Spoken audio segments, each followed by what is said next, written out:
So I want to wish you happy 3 years. Yep, 3 years streaming, right? That's when you decided to kind of go on your own and become the master of your own domain. that's right. And here we are today, doing great Three things. years. So you did a streamathon. Why don't we Mhm. tell everybody in the chat here what a streamathon is? I didn't actually know until I watched you. Oh, so on like the Twitch side of things, they do what they call subathons. Basically, the more bits and subs people generate to the channel, increases the timer that you have. That will be the duration that you stream with. Oh God. So people kept, on YouTube here we get super chats and Mhm. memberships. So every time you would get that, the timer would increase. So Yep. is there a point when you're sitting there for like 4 hours and then it's like boom up to 6 and you're like, oh God. Yeah. Well, at one point it was at 22 was the highest they got to, and then like over the period of time, it was like people kept upping it. I think I got down to an hour, and then it went up to like 4 hours. After a while, it's just I'll pay $1 to watch Willie lose his insanity meter go down. I'll do that. What's going on, everybody in the chat? JT, the greatest time of the week. I agree. Let's kick it off. Welcome to Morning Coffee, my friends.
Thanks, Dave, so much. I'll turn that back up now. I don't I'm think I awake. just I don't think I adjusted the volume right when I made that intro. It is what it is. I'm no pro. Cutthroat is here. JT, good to see you guys. Matt Tracker Ruben has arrived. Pains, great time hanging out with you on your channel last night, dude. Thank you so much again for having me. Yeah. Cutthroat says he was delirious too. He was there most of your stream. Yeah, for the most part. Yeah. Yeah, he was there, thick and thin. I think Cutler was having a fun time. It was like 4 to 5 a.m. my time, and Cutthroat was still talking, and I was like, "Do you not sleep?" I often wonder if Cutthroat Comics sleeps because he's always usually first in my streams, 10 a.m. my time, and he's on the West Coast, so he's 3 hours behind. It's like, dude.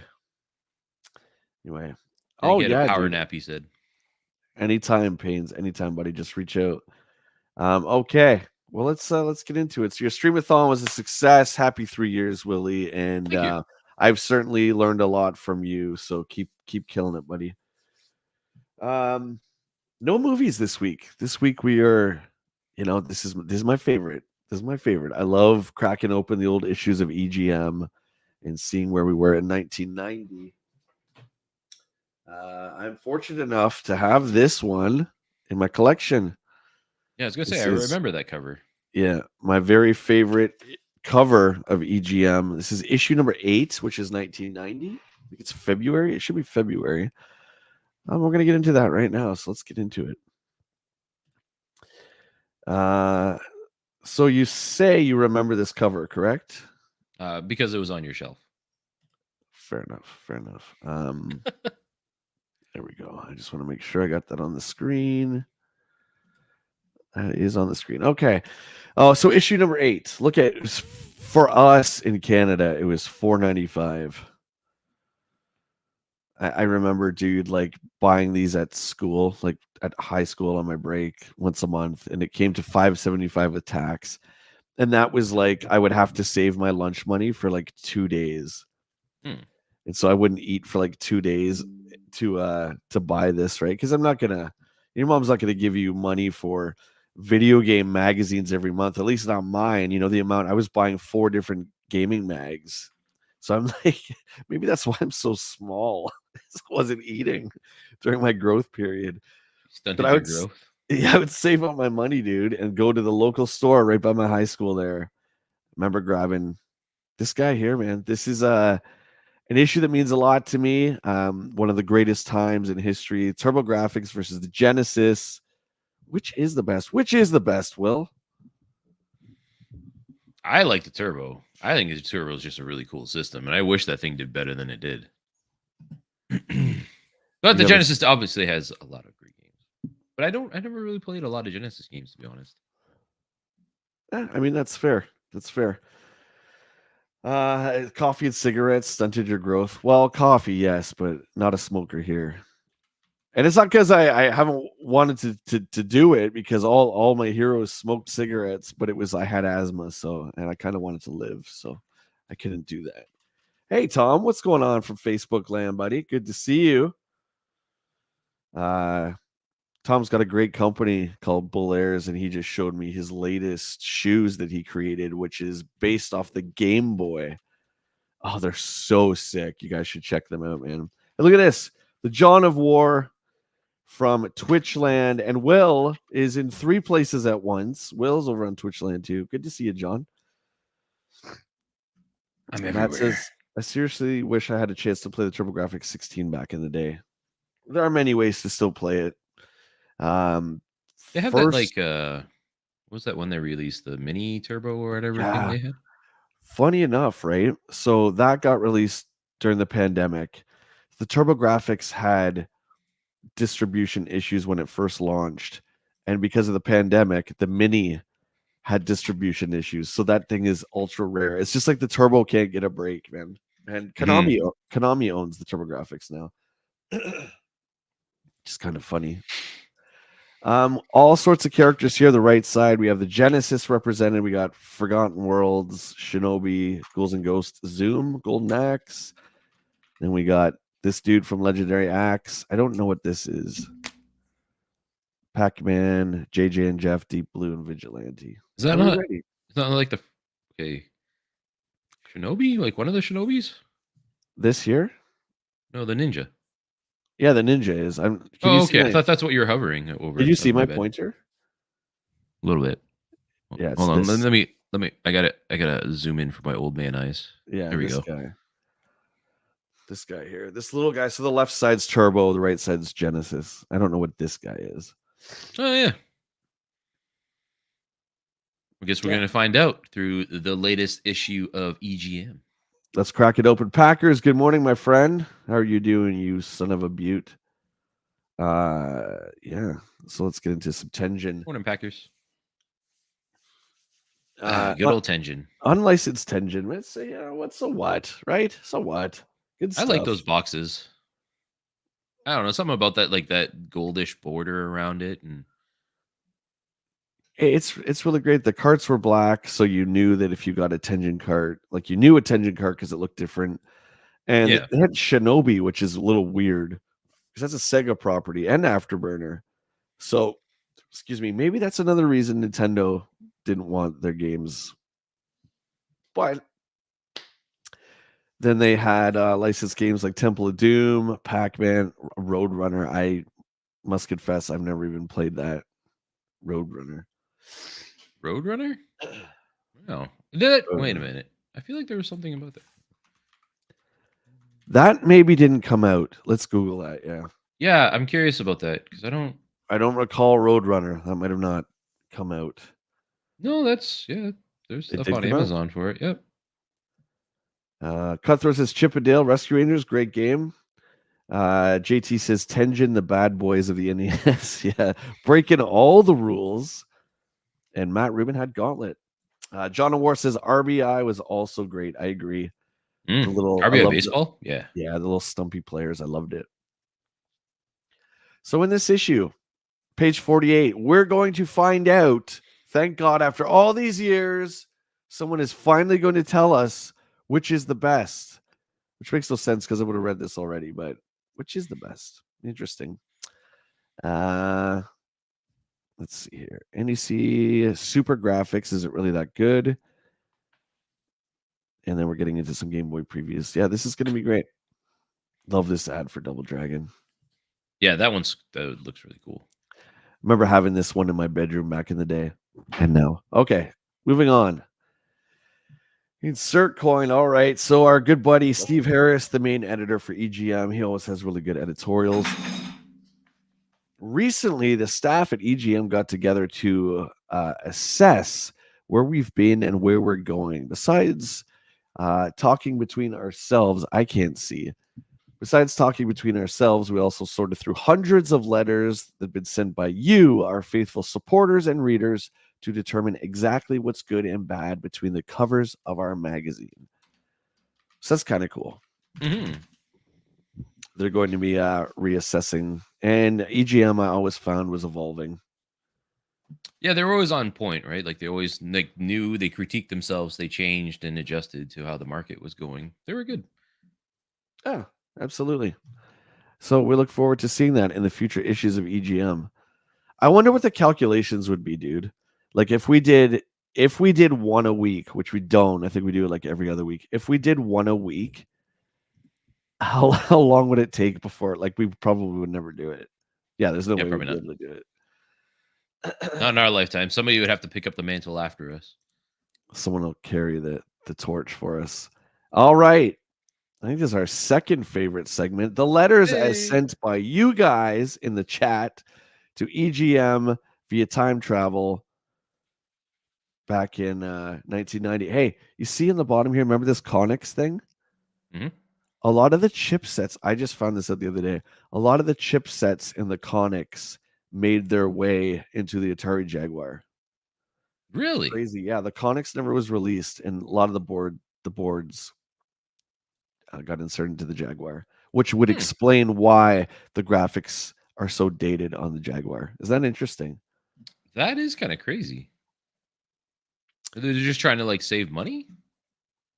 Must have been A right. bit Like, basically, yeah. I mean, it was all about bits back in the day, as you know. So, the I believe the head of Atari at the time, well, Bushnell had sold it a long time ago. I can't remember who the head was, mhm. but he was just like, let's blow these guys out of the water. Let's just do 64-bit. We'll say 64, and all that we cared about as kids was that 16 was better than 8, 32 is better than 16. So we'll skip 32-bit and just go straight for the throat 64. Didn't really work that way, but Jay, I had no idea about the He-Man game. Decent graphics for the day, but some goofy gameplay. Oh, thanks, dude. Thanks for watching it. Yeah, I like making Yeah, that those video was previews. really good. If you guys Oh, haven't already, thanks. make sure to chase that video. Go check it out. Thanks, guys. I appreciate that. Those are fun to do. They take a while, but they're fun to do. Yeah, the game's not that great, but check it out. It's a fun little playthrough. John, I love EGM too. Me and Willie love doing this on a Sunday. All right, buddy. I'm gonna let you pick whatever one you would like to read off. You choose. I love Golden Axe. So let's find out what he asked you about a Golden Axe update. Great magazine. I loved your video games buyer guide issue. It helped me with a great deal in picking out new games for the holidays. One question: in your buyer's guide, you showed the Genesis game Golden Axe. You also noted that the controls on the game were sluggish. I would like to know if there will be any improvements made on the game in the stores, or if the version you played was the one that will be released. That's a good question because you like even today, right? Because publications and stuff get like a pre-build version before the actual like release version for like reviewing, right? Yeah, I was kind of when you were reading that, I was kind of thinking like, well, once it's in the store, that's it. It's a cart. There's no improvements, but I understand what they're saying now. Yeah, Yeah, because like they would have this before the actual release of the game, so they would have like a pre-build version before it actually hit stores. yeah, they get a reviewer's copy of the game. Interesting. Yeah. Well, let's read the response from I think it's Steve. Actually it doesn't even say who responds. Your letter I brings up an interesting right here. Yeah. I'm just saying I don't know who was responding. It doesn't have like a Oh, name okay. It's beside it. probably I'm guessing it's Steve. I don't know. Let's just say it's Yeah. Steve. Sure. That was from Eli Cook from Shoreham, New York. Your letter brings up an interesting question, Eli. EGM is always working to be the first with the latest info and photos, but changes are implemented into software after feedback from players in the press. The final Golden Axe card is improved in many ways over the earlier versions we previewed and now stands as a virtual carbon copy of the Ooh, arcade. sick. Golden That's Axe good is so stuff. good. Ah, It's wonderful. Good morning, Brandon. How you doing, sir? He's Legion of Doom. What a rush. Um, yeah, that's great. John, feel free, man. Reach out if you wanna join us for morning coffee where we talk about gaming stuff, man. Just let me know. I'd love to have you on here. That would be great. yeah, that'd be a Which fun one? day. CD-ROM questions. I have recently purchased a TurboGrafx 16 system, and I'm confused about which games are for the CD-ROM and which aren't. Please send me a list of games which will be coming out for the CD-ROM system in the near future. Dave Skazazaza from also from New York, Rochester. P.S. I have the Turbo, and it will crush the Genesis. Yeah. I'm rooting for you, Dave. It didn't happen, but Scazzaro. Hey, Dave Scazzaro, get out of here. All right.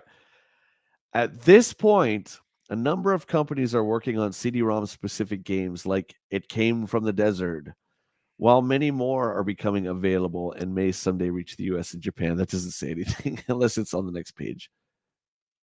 Nope. They're like, do you know what I mean? It's like, we used to get questions at the game store. Can you tell me which PS2 games you have in stock? It's like, no, I can't. Can you send me a list of all the games that are coming out for you want Turbo me to CD? write you a whole list of like the hundreds of things we have in stock? Like, come on, man. Yeah, subscribe to EGM to find out. The bottom here, as we mentioned, here's the Conix, the Super Famicom, and the elusive Super Graphics, which one day I will own this bad boy with its library of 6 total games. Winds of Change. I am currently what? Oh, sorry. I'm curious about why you found it necessary to include the following in your magazine. Oh, I'm not saying that. No blank, please. Is this supposed to be humor or just a gratuitous insult? I hope you will remove it from your magazine as it adds nothing of value. Whoa. Wow. Sorry, buddy. That's Jeez. Anne Jean Cresswell from Toronto, Ontario. We got a badass over here. Jeez. She doesn't like the comment. Due to the overwhelming demand for EGM in Poland, East Germany, and other Eastern Bloc countries, we've seen democratic reforms ushered in like never before. In recognition of these advances, listen to this PR response. In recognition of these advances and the demise of the Communist Party, we hereby remove the what? Aforementioned line from the pages of the magazine. Oh my God. Anna won. That's what they're saying. Anna, I'm sorry. She probably didn't even know if the pigeons would carry her mail across to the States, but it got there and her comment, or sorry, their comments were retracted. Good for you, Anna. Yeah. Canadians are overly friendly, Cutthroat. But when they get something that annoys them or they dislike, you better watch out. And that's fair. Jokes are not. I don't think a publication is the time or place for that. Eh, who knows? You want to do another one?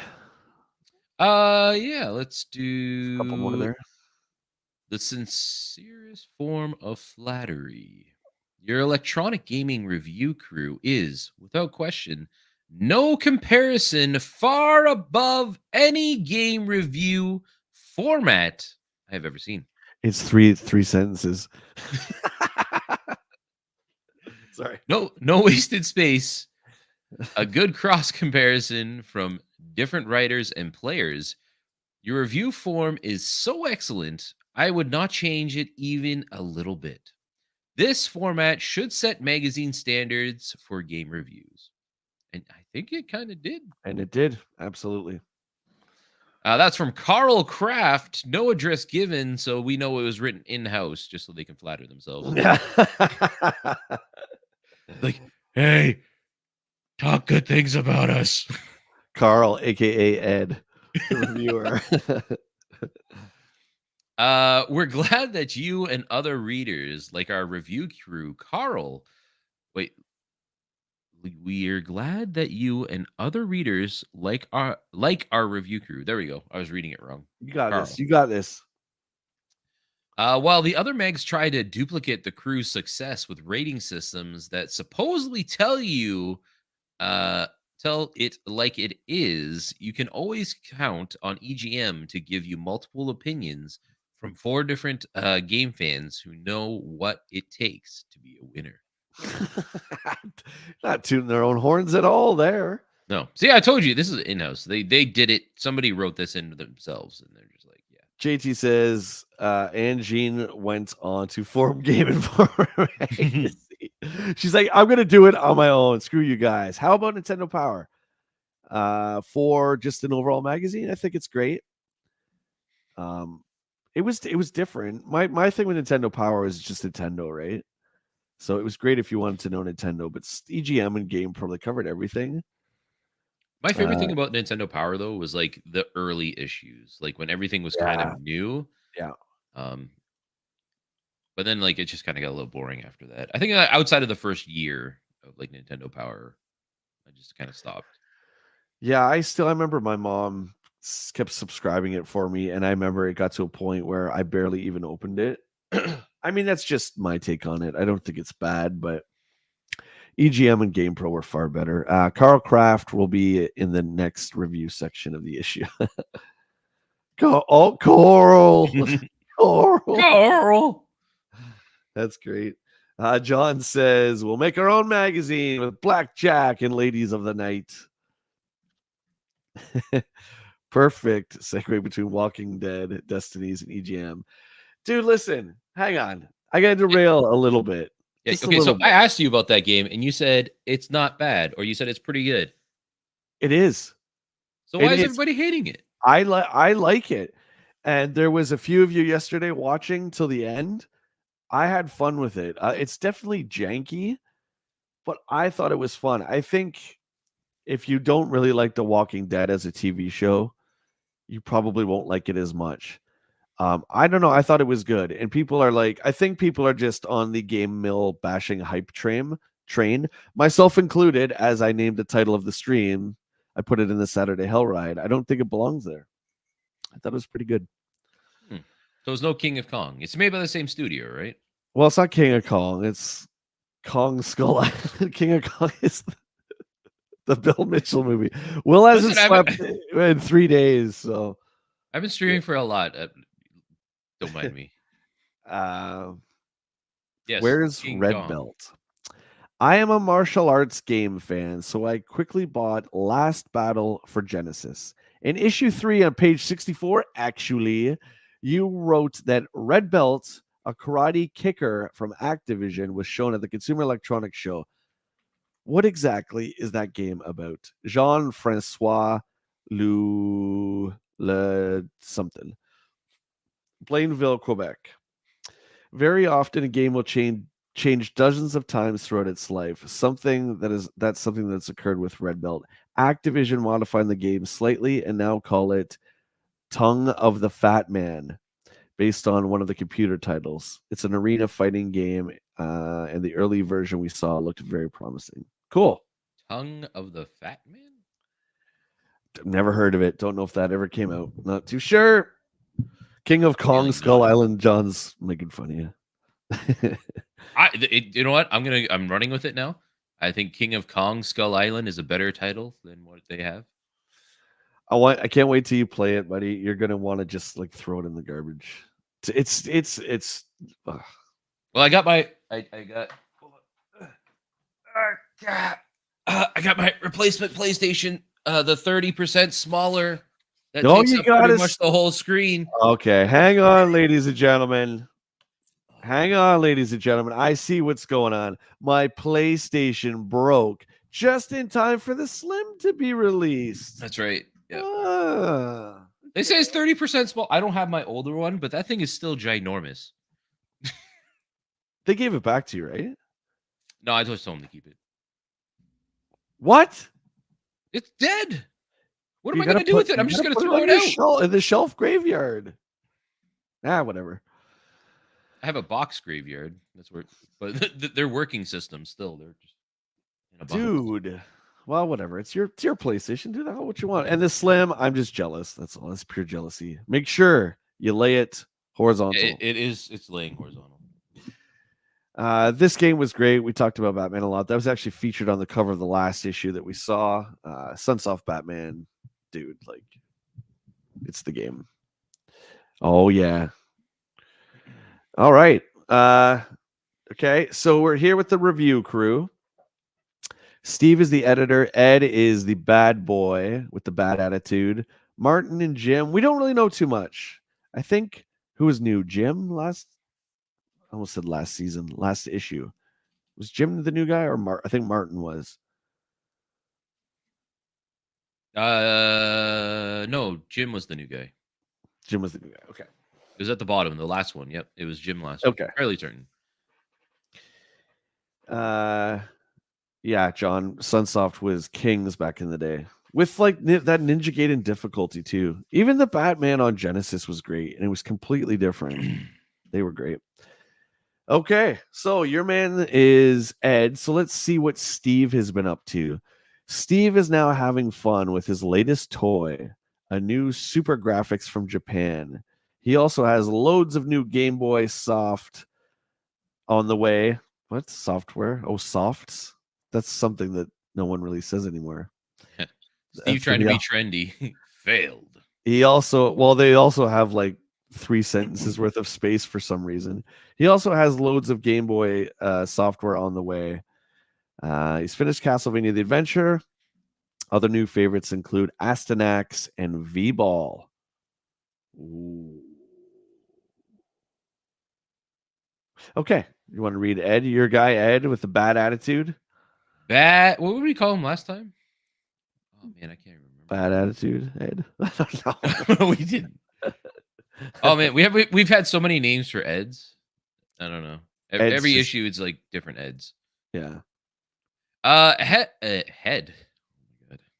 Oh my god, ladies and gentlemen, there ain't enough coffee to get this guy going. Ed has completed the pre-production version of Phantasy Star 2. Ooh, what a lucky guy. Which ends at the halfway point. So they only give him half the game. I would assume for the review copy, yeah. Okay, I have a question. This is going to go off because this brings up in my mind. Yeah. Do you think somebody can legitimately review a title without finishing it? Yes. You think so? If you've had a chance to explore every game mechanic the game has to offer, that's ultimately what is the most important. If there's stuff like, let's say, World of Warcraft, like a 40-man raid that you can't do until the end game, then I would say you need to do that too. So I think if you've got it's just something like halfway through GTA and you kind of know exactly all the game mechanics and there's nothing really new apart from story elements, I think yes, I think you can. What do you think? So I think personally I think it's a case by case basis, but I think if it's something very story heavy, goddamn. Like Fantasy Star, I think it needs to be played at least through the story completion to get like a full grasp of it. Because like the first half could be amazing, and then they drop the ball with the rest of the half, then Good point. that should affect the score, right? Good point. TJ, But good like morning.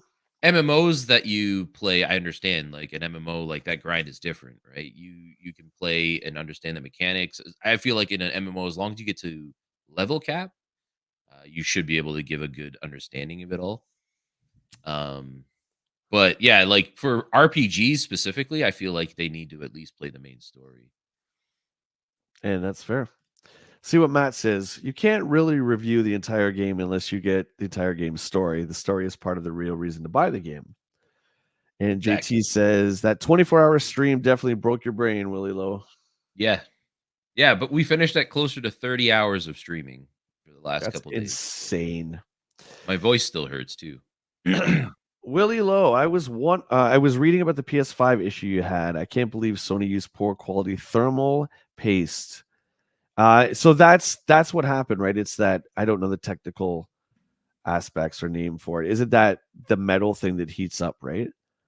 It's the liquid metal that heats up in the PlayStation 5 that I was reading about, which is why if you have it vertical, it all drips down. Mhm. And that's the thing that ultimately destroys your PlayStation. That's why it overheats. That's the video I saw that I sent you. So I don't know. Yeah, and you know what? After I had talked about that on stream with people as well too, and it sounded like there was others that actually had that problem. And then you know what? Like Sony should address it because like every advertisement you see for that PlayStation 5, it's standing vertically, right? Like they advertise it to stand On the vertically. box, Yep, on the and it box, comes in with a stand, advertising. and it comes with a stand. Yeah. Yeah, Yeah, I this agree. one, the new one, they don't give you a stand at all. They sell it separately. Yeah, I feel like they almost like they know and they're just like, do it at your own risk now. that's weird. And dude, unfortunately, what happened to you made me put mine down because mine was vertical, obviously, to the first PS5 is huge, right? So to save space, it was vertical. Now it's laying down and taking up a good chunk of this desk here, but yeah, that's a pretty big flaw, man. I mean, I'm surprised they haven't got a few people coming after them for that. Mhm. But all is well now. You have to do Spider-Man again, right? Yeah, because it would be on your hard Yeah. drive. So like I unsubscribed from like Game Pass, Xbox Live, PS Plus because like man, all that stuff is too expensive. It is. It adds up. Um It adds up. so yeah, like the only way you can do the cloud save with those is if you subscribe to those services. So yeah, now I got to start all over again, which is okay because I don't know. I like Spider Man. It was a lot of fun, and I can do some side stuff and catch up. Matt got some thermal paste is a compound that transfers heat from a metal heat source to a metal cooling plate. If the plate doesn't last, the metal on metal causing more heat and less cooling, hence the burnout. Oh, thanks, dude. Yeah, Matt knows his PC for sure. Appreciate that. Uh, and then Anyways, John Awar, let's get to one more before we get to our oh yeah, reviews. John Awar says, I've never put my PS5. If I had one vertical, I'd be terrified of knocking it over. that's fair because it is so tall. Like yeah, I just did it for space saving, guys. Because when, like Same. Jay said, when you lay it down, that thing is bigger than like I don't know the CDI. Like that thing was a brick. Yeah. CDI is huge. That's what you said, right? CDI? Yep. Yeah, it's gigantic. All right, one more. TJ says, don't forget to tune in to the game stream later. Me, Jay, Chad, and Zero are playing Wildlands. That is true. Heck yeah. You guys can laugh at me play Wildlands.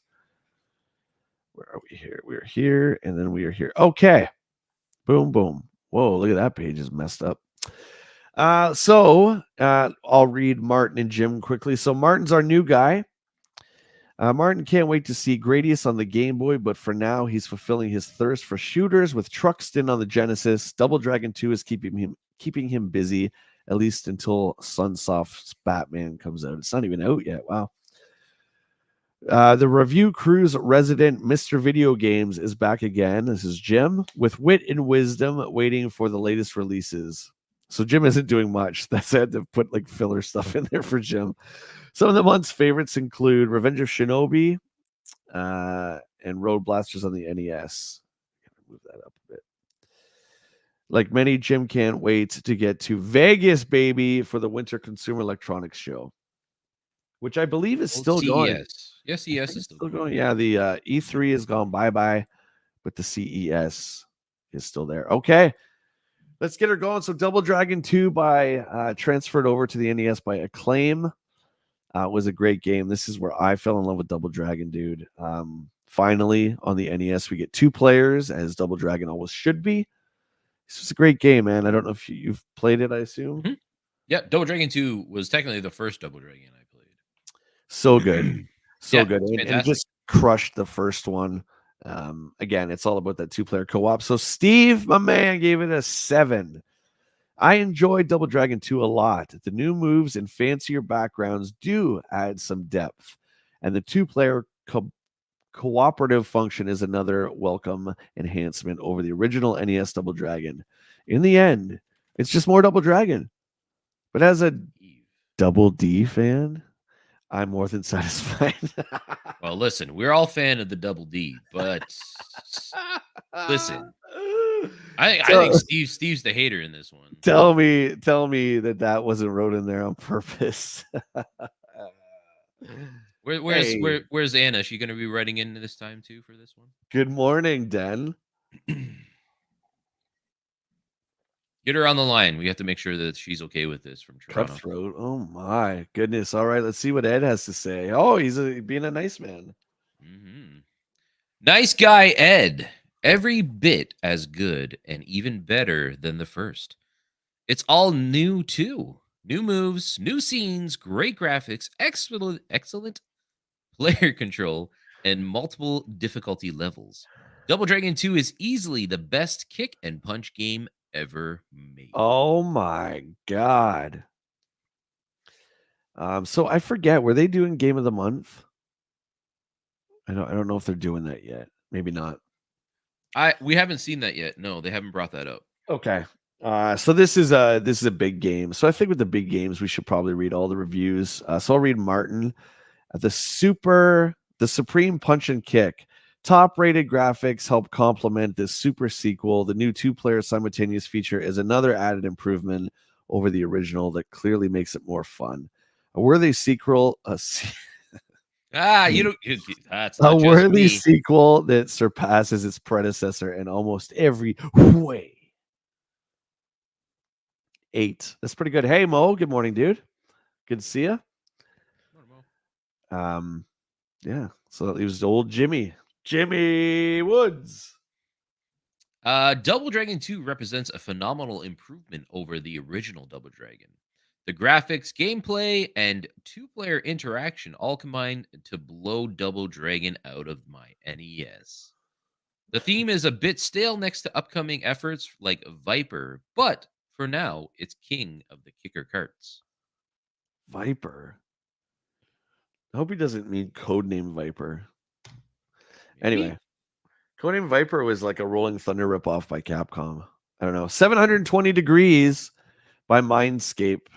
Mindscape, man. I haven't thought about that company in a long time. So, I mean, pretty not great. I don't know if you played this one, Willie. This one sucks.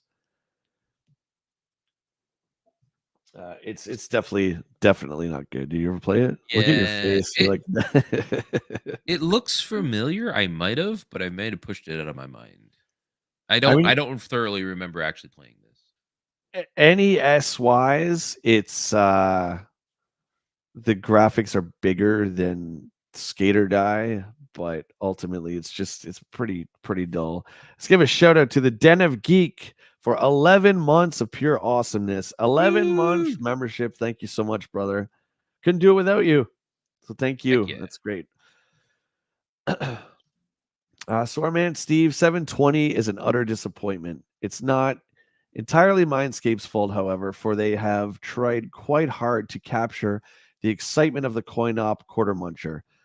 The lack of a rotary controller makes multiple spins next to impossible, and the whole game is tedious and not fun at all. Sounds like a great one. Three. I'd probably give it lower. The game sucks. It's terrible. I just don't like the view. As a skateboarding, I don't know. That seems weird. Anyways, Ed says some arcade games just don't translate to the home systems well, and 720 is a good example. While it looks like 720, that's about it. The handling is difficult, and because of this, it just doesn't play well. If you can't control your character, then gameplay becomes frustrating. Womp womp. Yeah, and the other guys agree too. It's not very good. I only remember playing this as a kid. Moving on. Oh my god, that one didn't scan too well. Oh no. What is No, going wait. hang on. Okay, there we go. So a couple pages are messed up. Is that why they have the mailer on it, I guess? Oh wait, that's the same page. Oh, so this is from Retro Mags. This PDF is from Retro Mags. So it's the same review, I think. Oh, okay. There, that's just the mailer that they wanted us to see. Oh, thank God.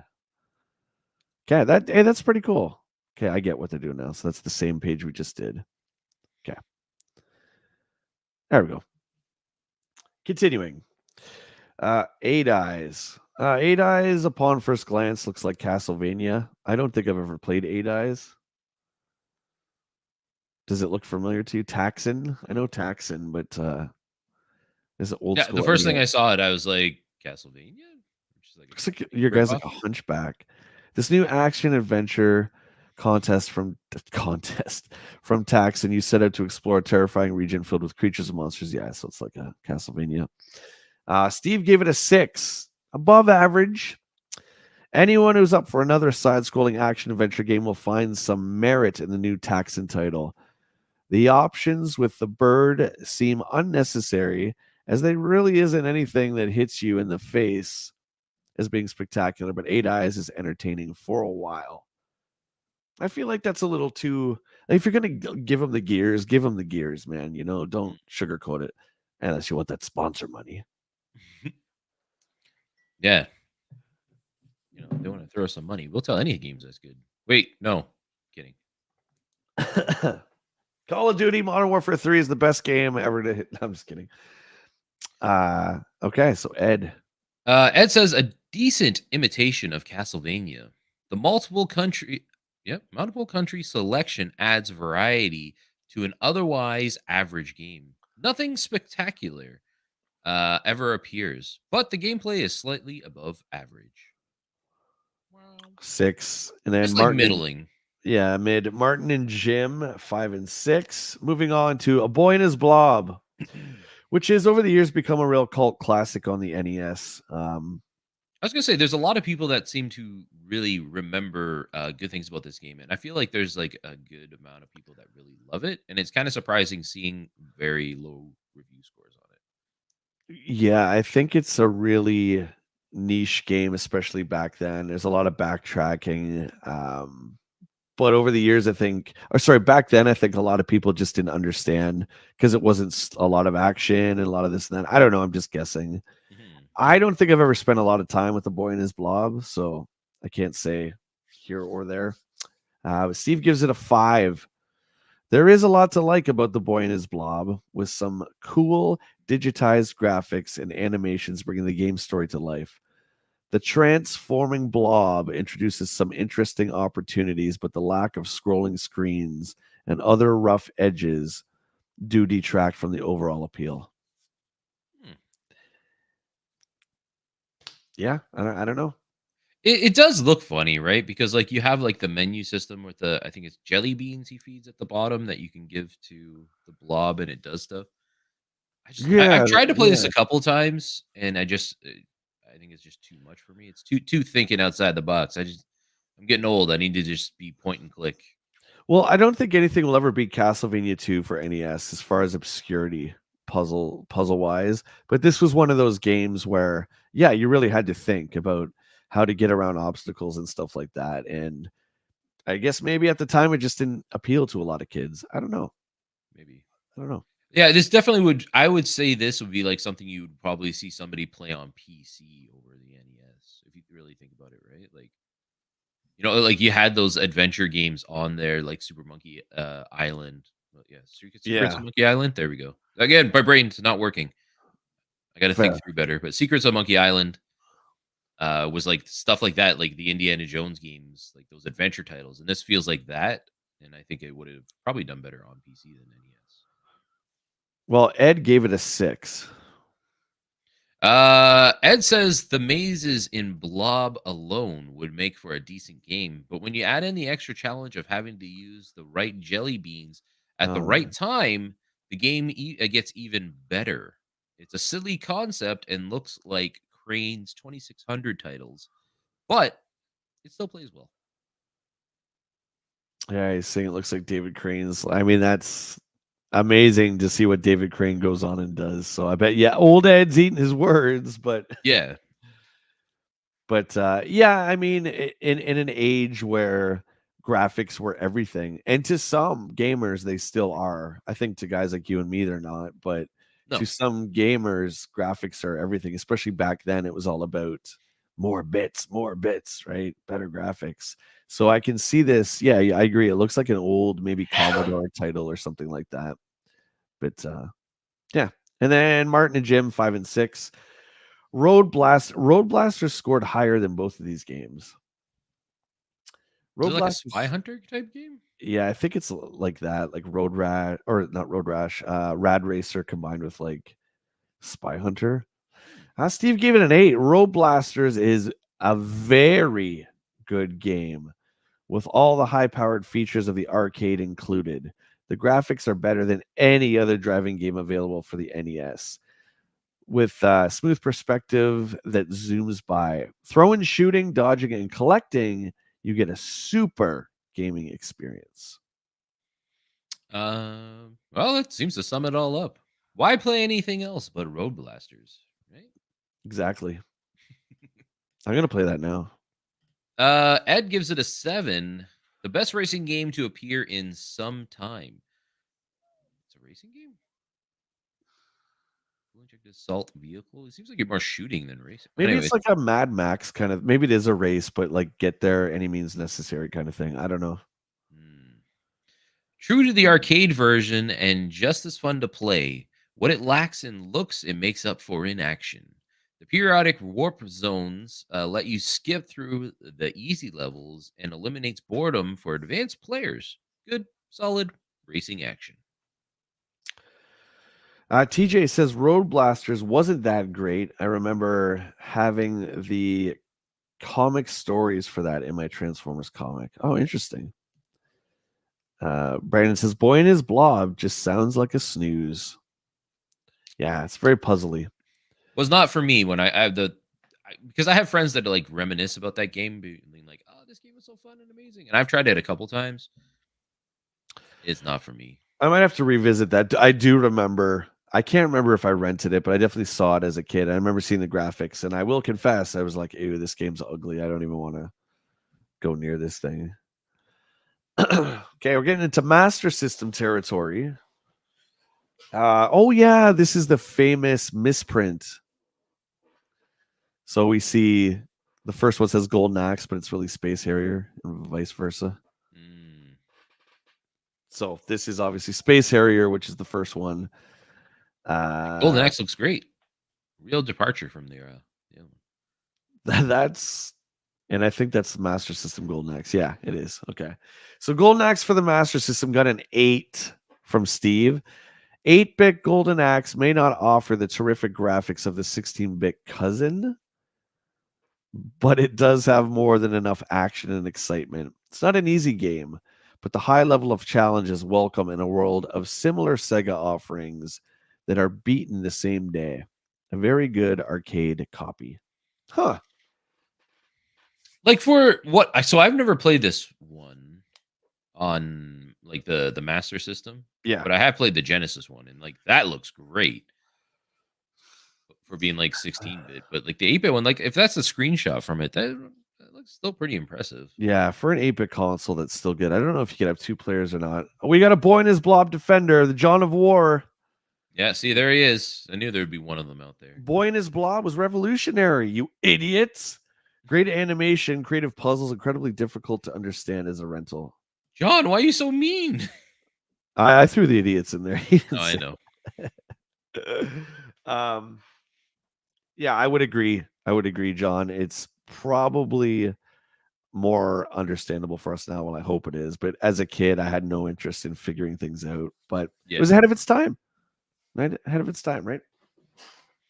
Let's see what Ed thinks. Ed also gave it an 8 for Golden Axe. Sega has saved their best for last.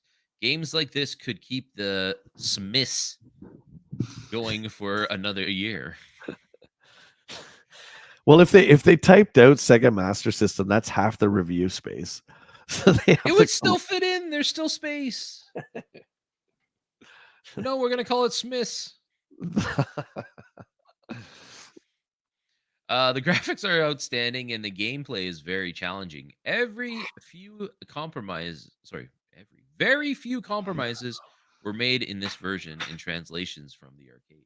Will and I are having a contest if you can like read at a lower grade level. I think we're Yeah. both at grade 3 right now. If you're watching the VOD later on, comment down below how many mistakes we go over. Oh god. Let us know.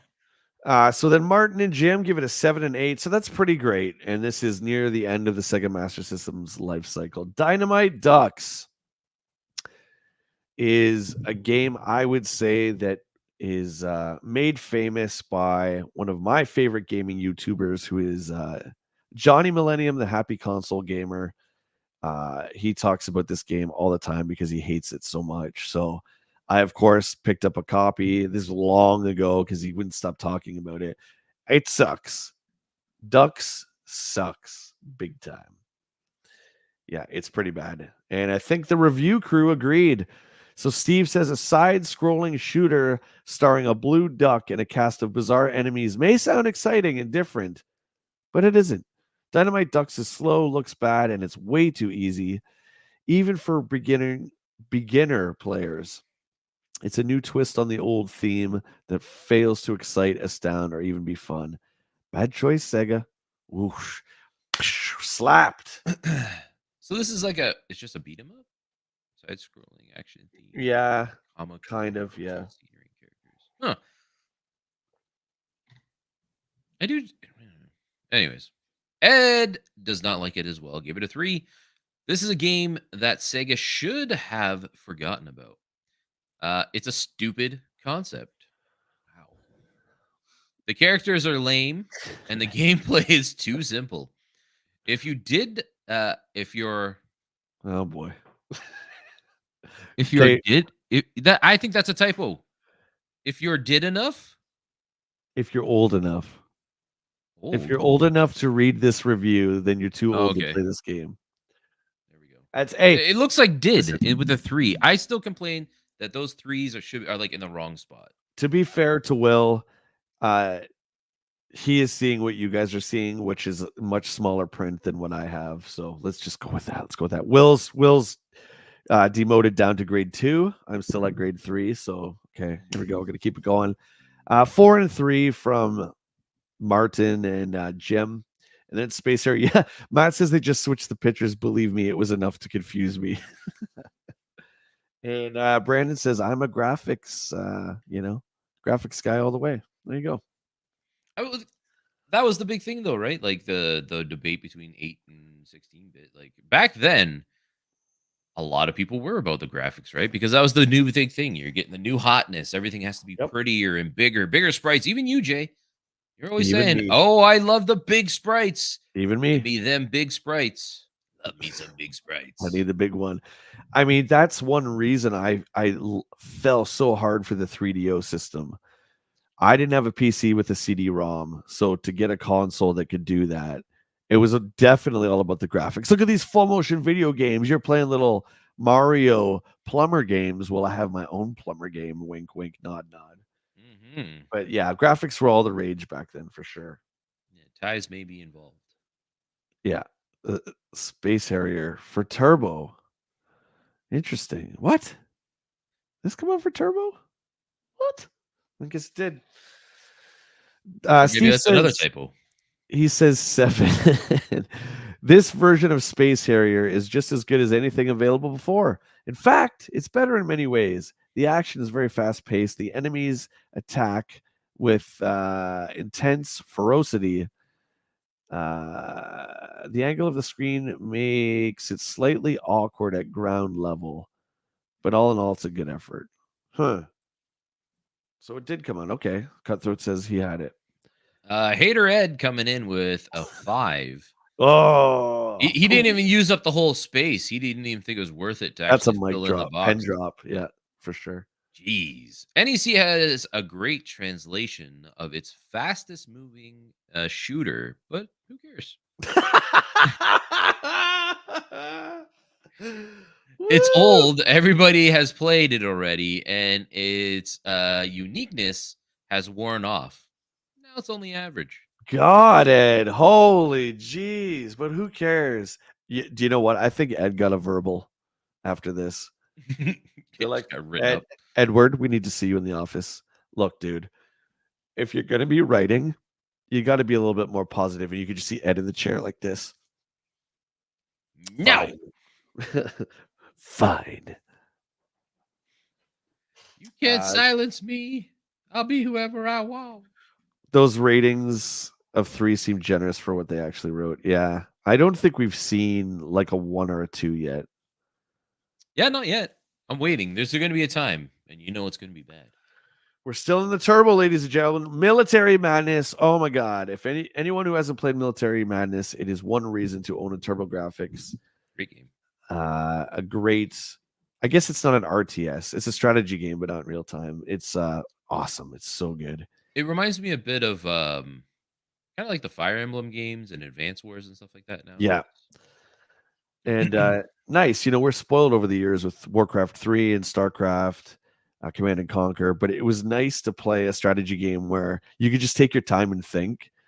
You didn't have to worry about the units constantly moving and stuff like that. Because I'm a slow thinker, let's be honest. So I need like days to plan my strats. Steve gave it a 9. This is one of the most unique and addictive games I've ever played. Military Madness isn't a game. What?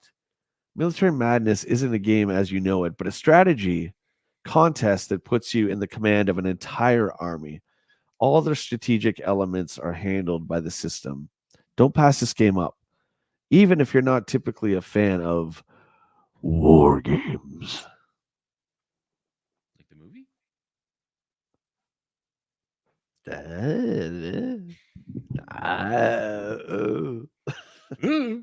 If you're just tuning in, Destro, good morning. Good morning, Jay and Willie. We're finally able to catch one of these EGM episodes. I loved EGM.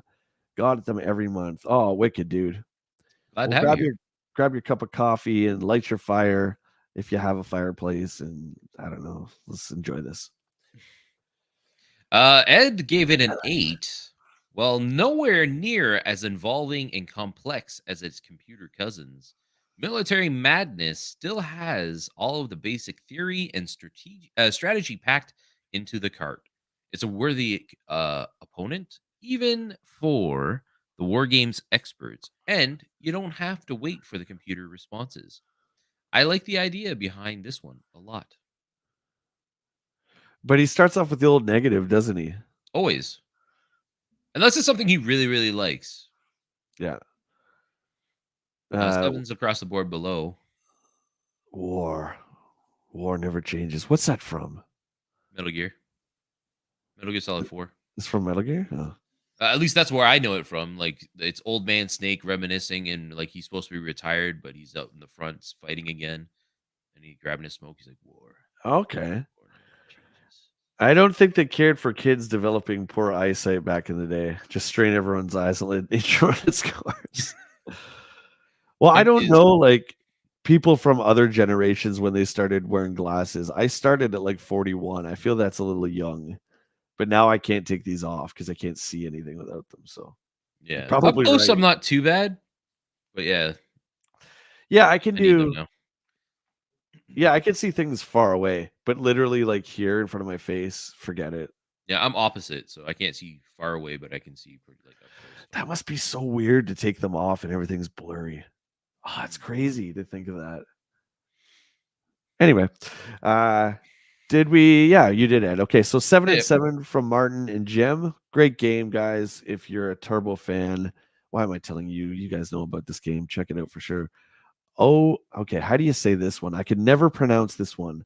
Yeah, that's how I would say it. Ordine. Ordine. Okay. I always called it O-Ride because I can't. Oh, am I down to grade 1?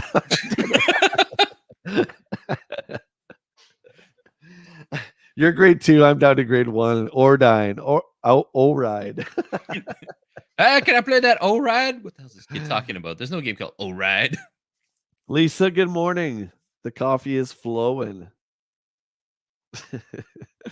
Don't even say. Uh, People didn't really like. Well, one guy liked this. I think that's Martin liked it. So Steve gave it a 4.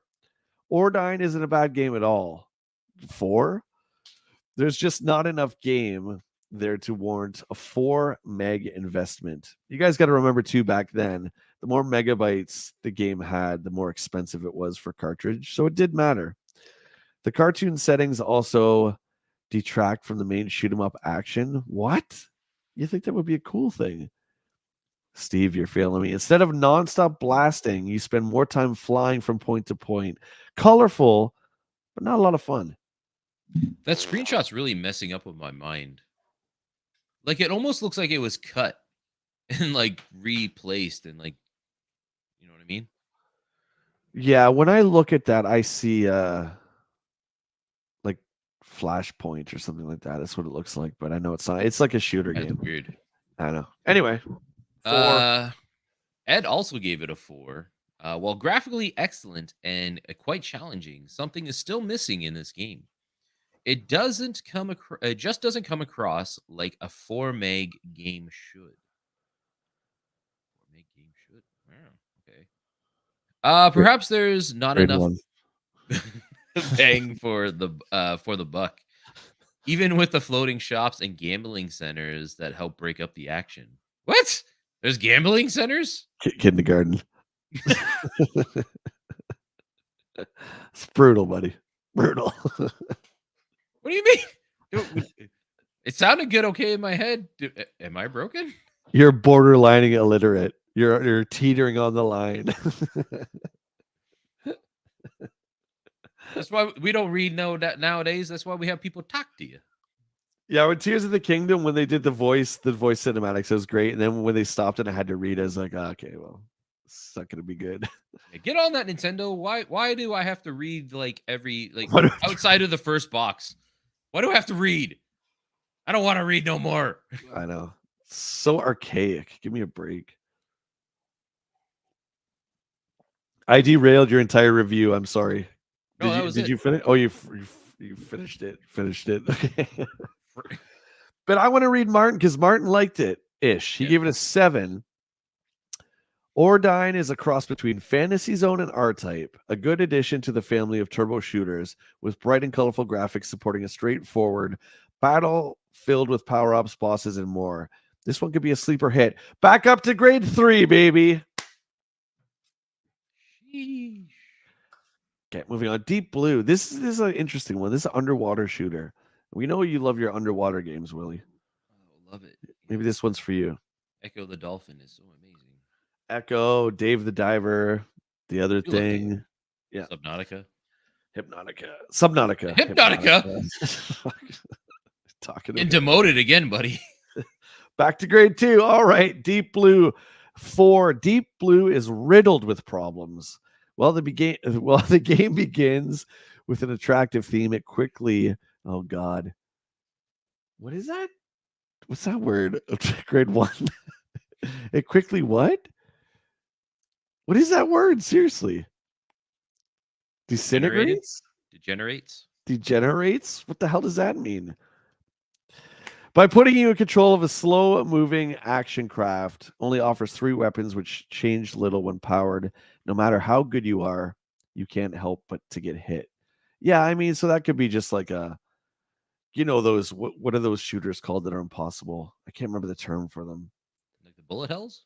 Bullet hell. Yes, that's it. Yes. Could be like the beginnings of one of those.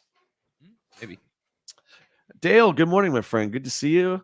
Altered Beast, Golden Axe, Shinobi, Streets of Rage. Best time for the Genesis. Yeah, man. You got that right. Ed also gave it a 4. Shooting fish in the ocean? It doesn't sound too exciting, and it isn't. I freaking love Ed. When he hates something and he wants to be harsh on it, he's just straight to the point. He's like, yeah. He's cutting deep. He's cutting deep. Probably the most frustrating game ever, with enemy fish hitting you from off the screen before you can even react. It doesn't hold your interest and doesn't have nearly enough variety. Ugh. Don't have it. Don't care. Moving on. One of our favorites, River City. So good. Genesis Truxton. territory. Yeah, we're getting a lot more reviews, which I love now. Now that we're starting to establish the 16-bit era, well, before Super Nintendo. Truxton. Ever play Truxton? I haven't. No, I don't think. No, that doesn't look familiar to me. Looks like Top-down another shooter. like top. Yeah, it's just a top-down shooter. Pretty much, yeah. Steve gave it a 6. I like Truxton a lot, but it just doesn't simulate the intense speed I would expect in a Genesis game. It plays like Azevius, but with the special power ups and weapons, you may find yourself striving to power up rather than complete the battle, which is too short. A decent shooter nonetheless. 6. I mean, after Blazing Lasers, nothing else mattered. That game's perfect. I'd agree. Though Ed does like this one. Give it a 7. A good shooter for the Genesis. Very detailed graphics and a large color palette makes this one of the best looking Genesis games. Offers non-stop action and difficulty curves set on the hard side.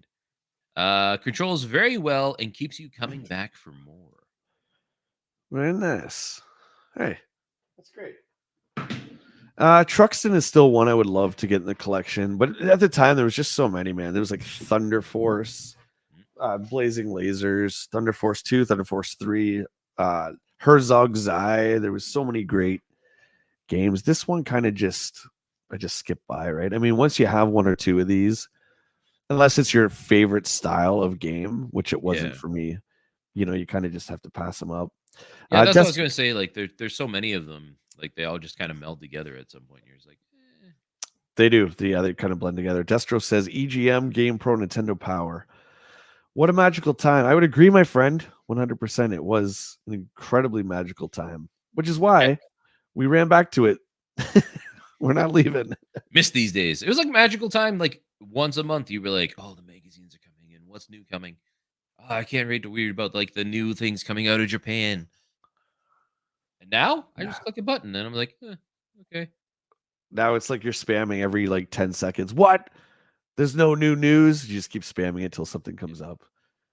But like we said, these articles had to be wrote probably 1 or 2 months before and then handed into editing. So they would have had to get the story, 4 to 5 months before. Yeah. It's like an eternity. That's like almost half a year. Dude. Zoom is one I never played either. I think Zoom is like a puzzle game. That Uh, di- screenshot looks cool though. yeah, and the character for Zoom, he's on the cover, the little orange guy. 3. This one didn't get great reviews either. F5 to refresh, John says. Zoom is a game. Zoom is a game. Zoom is a game Good. with some It's a game. We're off to a good start. 16-bit looks, but the gameplay feels like it's been lifted straight from the 2600. To make matters worse, your lead character moves with horrible control, making the precise turns you need to win next to impossible. This game is no fun and highly repetitive. 3 out of 10. Womp, womp. I feel like Ed's like mimicking a lot of these review scores. Him and Steve have been kind of the same for a lot of these bad games because he also gave it a 3 here too. Not a great game for the computers that play even worse on the Genesis. So does that mean like the AI Not a great game for the computers. that Yeah, I'd plays say the even worse AI on the? controls way better. Yeah, No. too hard, or it's Uh, not hard enough. Not hard enough. the game concept offers no excitement, and worse yet, it controls very poorly, which only adds to the already frustrating gameplay. Easily the worst Genesis game yet to appear and not worthy of the system. Oof, Jeez, take it easy. oof. Take it They might easy. as well just delete the files and just get rid of that game. God, difficulty easy. Levels of play infinite. Okay, 4 and a 3. John, we're gonna get to Revenge of Shinobi. John says, "I love the Shinobi 3 screens. Give you the best moment right away." Yes, this game is notorious for having unlicensed properties. You're staring Yep. at one right now. Yes, ladies and gentlemen, Shinobi's fighting Godzilla. Not licensed. Early versions of this game also had Spider-Man and Batman in them as bosses. Wrong. They were promptly pulled out. I wonder how they thought they would get away with it. I don't know. I mean, you could tell that's them. They don't look exactly like them, but yeah, it I, must have been just a little too close. that Godzilla, all they did was they photoshopped Godzilla and then they just took the spikes off. That's pretty much what they did there. See, I didn't even notice that. You're right. Yeah, so our big lizard dinosaur is different. Yeah, It's like, yeah. he doesn't have the little power up spikes on his back. My parents' house is across the street from my grade 7 and 8 school, so every day at lunchtime, me and my buddies went home for lunch to play games. Late getting back to school every day. Yeah, That's great, dude. it That's a was the same great for me. memory. I had friends that lived across the street from the public school I went to, and we'd go and we'd play like Virtua Fighter and stuff just on our breaks, Street Fighter, Mortal Kombat, and then yeah, we missed the school bell. Yeah, it's amazing. These I mean, I'll just say the truth, as my life was, reading these magazines were some of the best times I had at school. Going with my buddies who were also like video game crazy like I was, and us just reading these, in class and stuff when we should have been paying attention. It's some of my favorite times. And you know what? It was an education. It absolutely was an education. It was just an education we didn't think we are going to be able to do anything with. But it Yeah. certainly was an education. Right now, look at the industry. Yeah, look at us now. Here we are. Ha ha ha. We have our own TV show, Wayne's World style. What? Wayne's World. 8 from Steve. This is a beautiful game with all the action and adventure you'd expect from a game with a shinobi name. Multiple magic options increase the available attacks along with the jumping attacks. Fantastic backgrounds, music, and more than enough challenge to make this game pure dynamite. See, another same thing. Ed gave it an 8 as well. A truly phenomenal game. Superb graphics, a wide variety of different screens, and extremely challenging gameplay all add up to one of the best Genesis games yet. Has plenty of depth and makes good use of features like the Shinobi Magic. Can we Yeah, find and I out more feel about like Shinobi Magic? I don't know anything about shinobi magic. You just hit A and stuff happens. I feel like we should read Martin and Jim because they gave it nines, almost perfect scores. Sure. Martin says, an excellent game, one of the most amazing home games I've ever played, with graphics and sound that rival the best that the arcade has to offer. Extremely detailed backgrounds and characters, along with a really rad tunes, make this the best Genesis game so far. And I would agree. Up until that point, it was. This was a system seller, a must-have. I would say, along with Copyright Ghouls stuff. and Ghosts. Yeah. This is a near perfect game, Jim says. Take the Shinobi theme and energize it with superbly drawn characters and backgrounds, enormous bosses, and stunning magical abilities, and you get the best game yet for the Genesis. Revenge of Shinobi is an absolute must have for Genesis owners. And if I remember correctly, above average in cost as well. I think it was a little bit more. Well, yeah, they had to make up for the lawsuits of the licensing costs. Wait, this game came out at 59. Now it's 89. Yeah, don't worry about that. Oh, this are Game Mania. Again, I one of the chat members should call this number, not me. One of you guys should definitely call this number. See if they still have Platoon in stock for NES. Or that Dark Avenger hanging wall hanging. I still think that's my favorite poster. That's out of those three. Still, that one's so good looking. Oh yeah, yeah, yeah. Those Batman posters are great. I remember those being everywhere back in the day. And now, not. Now, not Golden Axe for Genesis. What? What? Wait, did they give the other Golden Axe higher scores than this one? Yes. 7787. Okay, hold up. Hold up. Okay, so Steve says Golden Axe for the Genesis has few flaws. What? The screen graphics are perfect with the exceptional detail in both the characters and the backgrounds. The game is almost exactly like the arcade, with endless fighting filling each round. Axe moves slow, but has a hack and slash action, you could ask for. Okay, that's way too low. Yeah, it seems like he's overly praising the game without any real issue. Yeah, Seems like a 7? That doesn't seem right. way too low, man. Come on, Steve. Let's see what Ed has to say. Also giving it a 7. Even though it looks better than its 8-bit cousin, it just doesn't handle as well. Jumping is erratic, and flipping from a right to left doesn't always happen exactly when you want it to. This is further complicated because the enemies play more aggressively and move faster, requiring precise control. Hmm, 7. At least he's like critiquing it. That's I funny. feel like Steve said like overly good things about it and gave it Yeah. like a middling score, but like at least Ed's like, yeah, these are the issues I have with it. Dale says the copy of Shinobi I have, they're still in the game. So he's got the one. Oh, yeah. Terminator's in it too. That's right. It's got Really? Terminator, Spider Man, Batman, and Godzilla. He has that. Oh, that one's the rarer one, dude. So hang on to that. That's cool. Uh, I mean, I think Golden Axe, I would give it a 9. I thought Yeah. the game was incredible, especially if you were lucky enough to have 2 controllers and you got to play with your buddy. Mm. Dude, it was so good.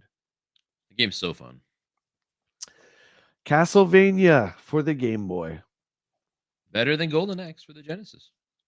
Yeah, look at those. Definitive proof it's rated better. Look at those screens. Whew. I don't Wow. even know what's going on in them. I think he's jumping at something. There's a pentagram. Oh, I thought he was just like pooping in the air. Steve says 8. This game and other titles like Super Mario are what is going to sell the Game Boy. I've got good job, Steve. That's great. This is a fantastic game that plays just like the NES version with some minor limitations and fewer rounds, aka levels. Regardless, it's a fantastic action game and absolutely the best thing to appear on the Game Boy since Super Mario Land. I don't remember this one too much, but I believe Steve. I have faith in Steve.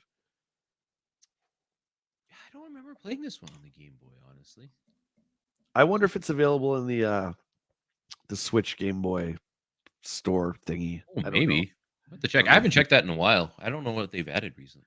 Dude, I mean, and that's another one I subscribe to still, but they are so slow at adding games. It's brutal. It's like That's been their issue for a while, though, right? Because like uh, they've started this thing since the Wii, if I remember right, where they're releasing yeah. classic games on there, and that was the complaint since the Wii, and even on the Wii U, is that they don't release titles fast enough. That like you get bored of it, and honestly, like for me, like I forgot about it because it's never updated quick enough where I really care to keep checking it regularly. Yeah, I feel like that's one I got to cancel. I rarely use it. And like I don't play my Switch online. So like that was the main benefit I Yeah. did originally was to get it so you can play online stuff. And honestly, I haven't used it. Now, bar that, it is super cheap compared to everything else. Oh, John says the Game Boy Castlevanias are on the game Castlevania Anniversary Collection. Oh, Hilarious. really? I have the limited run card of that, and I didn't even know. That's funny. Well, good to know. I I think can I have the play it. digital There you go. version of that one. I have to check that out. Yeah, John's a huge Castlevania guy. He loves those games. That's great. Yeah, that's awesome. I'm gonna have to check that out. Yeah, I don't think I ever played the Game Boy one. I don't remember it at least. Did you do Ed? You didn't do it yet, Not did yet. you? No, Okay. we went on our little stints. As we do. Ed gave it an 8. Oh A couple boy. hours with this game will convince you that the Game Boy is not a toy, but a real game system. Why is there so many spaces between the words? Just emphasizing it. Okay. You only have so much space, Ed. You could probably just better utilize it. But anyways, very detailed graphics, hidden rooms, and good player control all add to the making of an outstanding game. Plays a bit on the slow side, but not slow enough to detract from the fun. Hmm. I mean, those are great scores. 8s and a 7. I feel like it's not going to get much better. for Castlevania. I don't know. I think that's totally fair. And the Game Boy, I don't know. I'm not a big Game Boy fan. It's very difficult to play games on the Game Boy, but a good Castlevania is good Castlevania. So I would like to check it out in the collection where it's on the big TV. That would be good. Yeah, so the pixels are big enough to blot out your eyes. Like, Yeah. Shanghai. Oh, never. Mahjong. What is it? Mahjong. I don't know You what that never heard is. of Mahjong? It's like the tile ones. You have to match the tiles and Oh, get I down. remember at EB. Remember we had customers always asking if we had those for Yeah. PC. Yeah, okay. That's what this is. Mhm. Mahjong. Oh, yeah. Okay. Yeah, yeah. Okay, fair enough. So 6. Shanghai is almost a disaster until the designers put in the letters and numbers mode that is infinitely more enjoyable and a lot easier on the eyes. This is another in what appears to be an upcoming trend of Game Boy puzzles. It's a good mind bender for those who are up for the challenge. Never played it, have no clue. There you go. Ed hates it. Oh my god. Oh yeah, Ed is not up on this one. Ed hates it. Some games are tough translations, and this is one of them. The game is dry, slow, not even challenging. There's no excitement and nothing to keep you going after the first puzzle. And that's it. He's just like, Yeah, I'm not saying any more about this piece of junk. yeah. Don't talk to me about this again, okay? Just keep moving on. Game Tiles? Mania. That's a baby's game. Game Mania, like 4-page spread. No excitement, only dryness. Our good man, Quarterman, is our good man. Okay, take 2. But we're both like, whew. Our good friend Quarterman is back with gaming gossip, which we all know 100% comes true ish. Let me grab one of these, Will. Let's do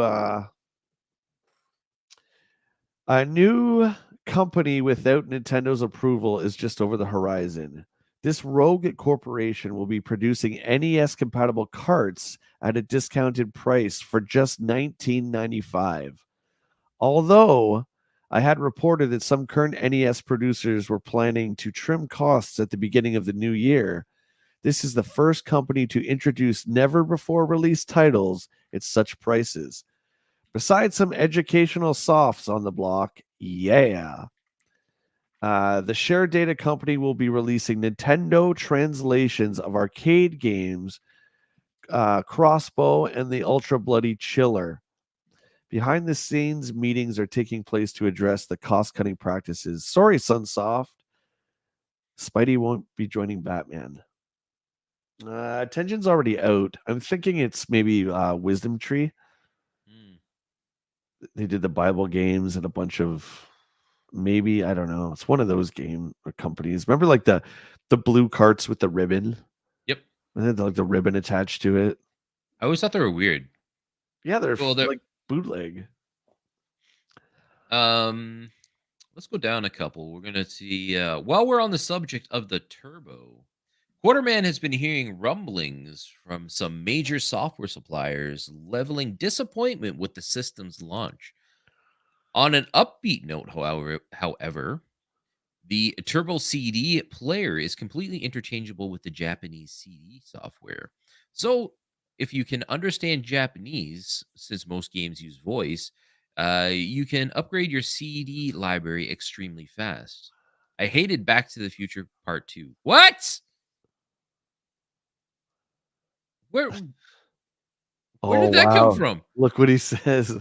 It was the first time I ever paid money to sit through a 2-hour commercial. I don't know if I don't know how I feel about this.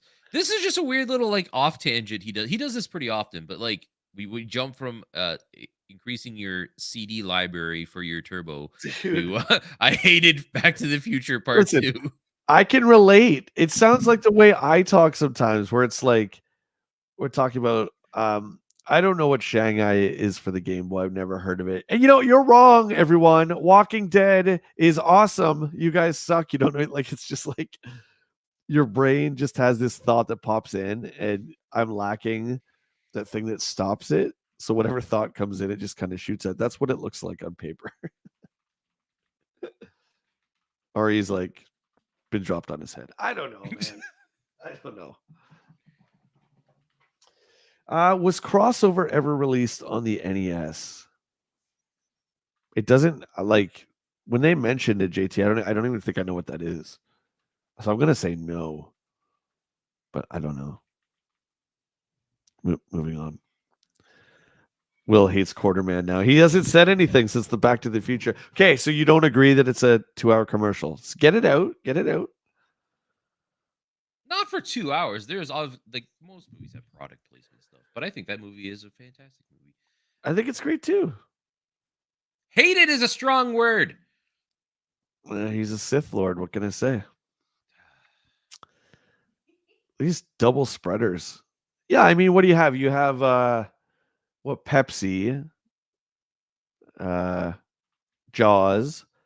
Well, the first one they talk about Pepsi too. Like product placement is not a new thing in movies, even back then. Like it's a common theme. And like if you look about like society nowadays, like we have product placement everywhere you go. You're advertised like 24/7 as soon as you leave your house. And even in your house, like right now.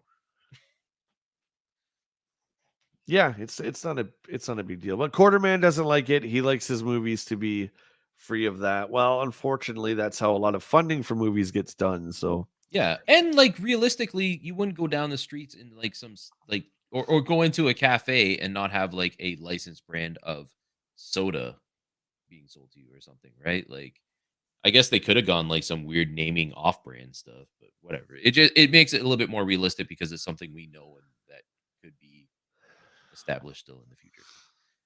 That's it. That's yeah, my take on that. that also might be like kind of a hipster kind of view, right? Where he probably preferred the when did Back to the Future take place in 50s? Yeah, 1955, right? That's when they go back. So he might like Yeah, but that and not like the two is the future. future, right? Yeah, yeah. But he might like the old timey times instead of the future. I don't know, man. But they still had that stuff in the back, the old one too, though.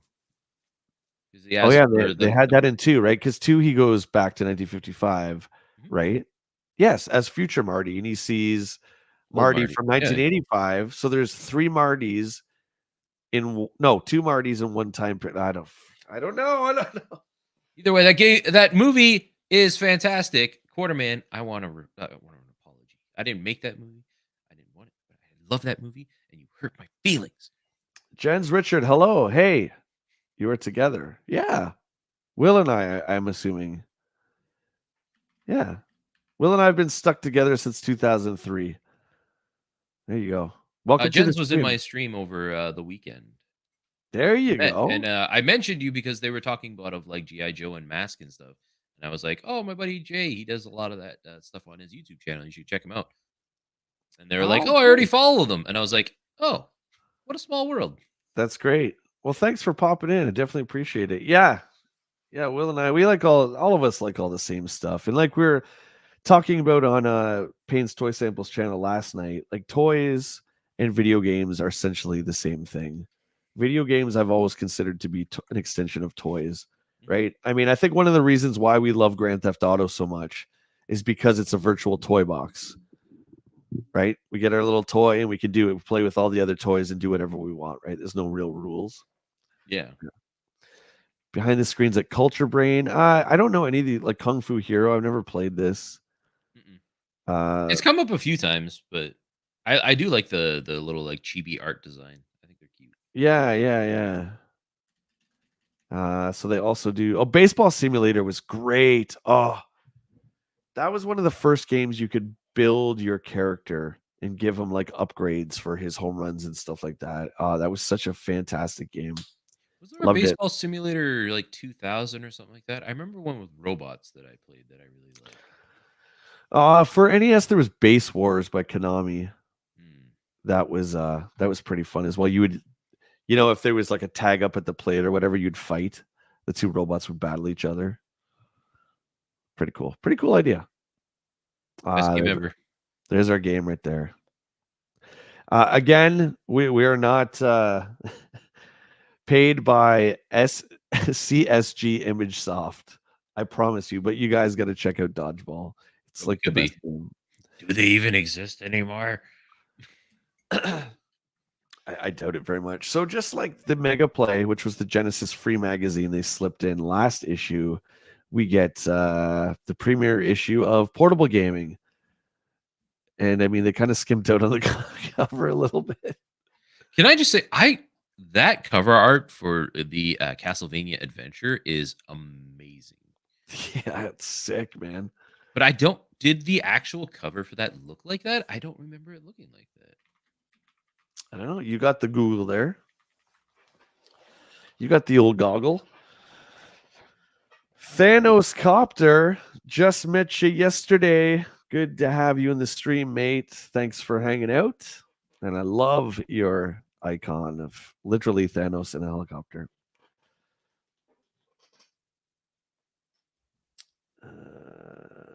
Okay. What's this? Sorry for hyping myself, but I just ordered the first proofreading issue of my book. Have to wait 2 weeks and then I hope I can publish. Dude, that's totally fine, man. Yeah, That's that's awesome. congratulations. Yeah, that's great. If I remember right, Jens was talking about they were doing a cyberpunk themed novel. Oh, wow. I know there's a lot of cyberpunk fans in the chat here. So, dude, that's cool. Of course. Yeah, feel free to plug that. That's great. You okay? Matt says, I loved Base Wars. All the players were robots. There was unicycle, some with a bipedal, some had tank treads. Fun game. It was. And I can't remember if Base Wars was just on NES or if that was like a translation of something or if it was on something else. But I remember it on NES. It was great. Okay, let's dig into this issue here. Oh, we don't get it.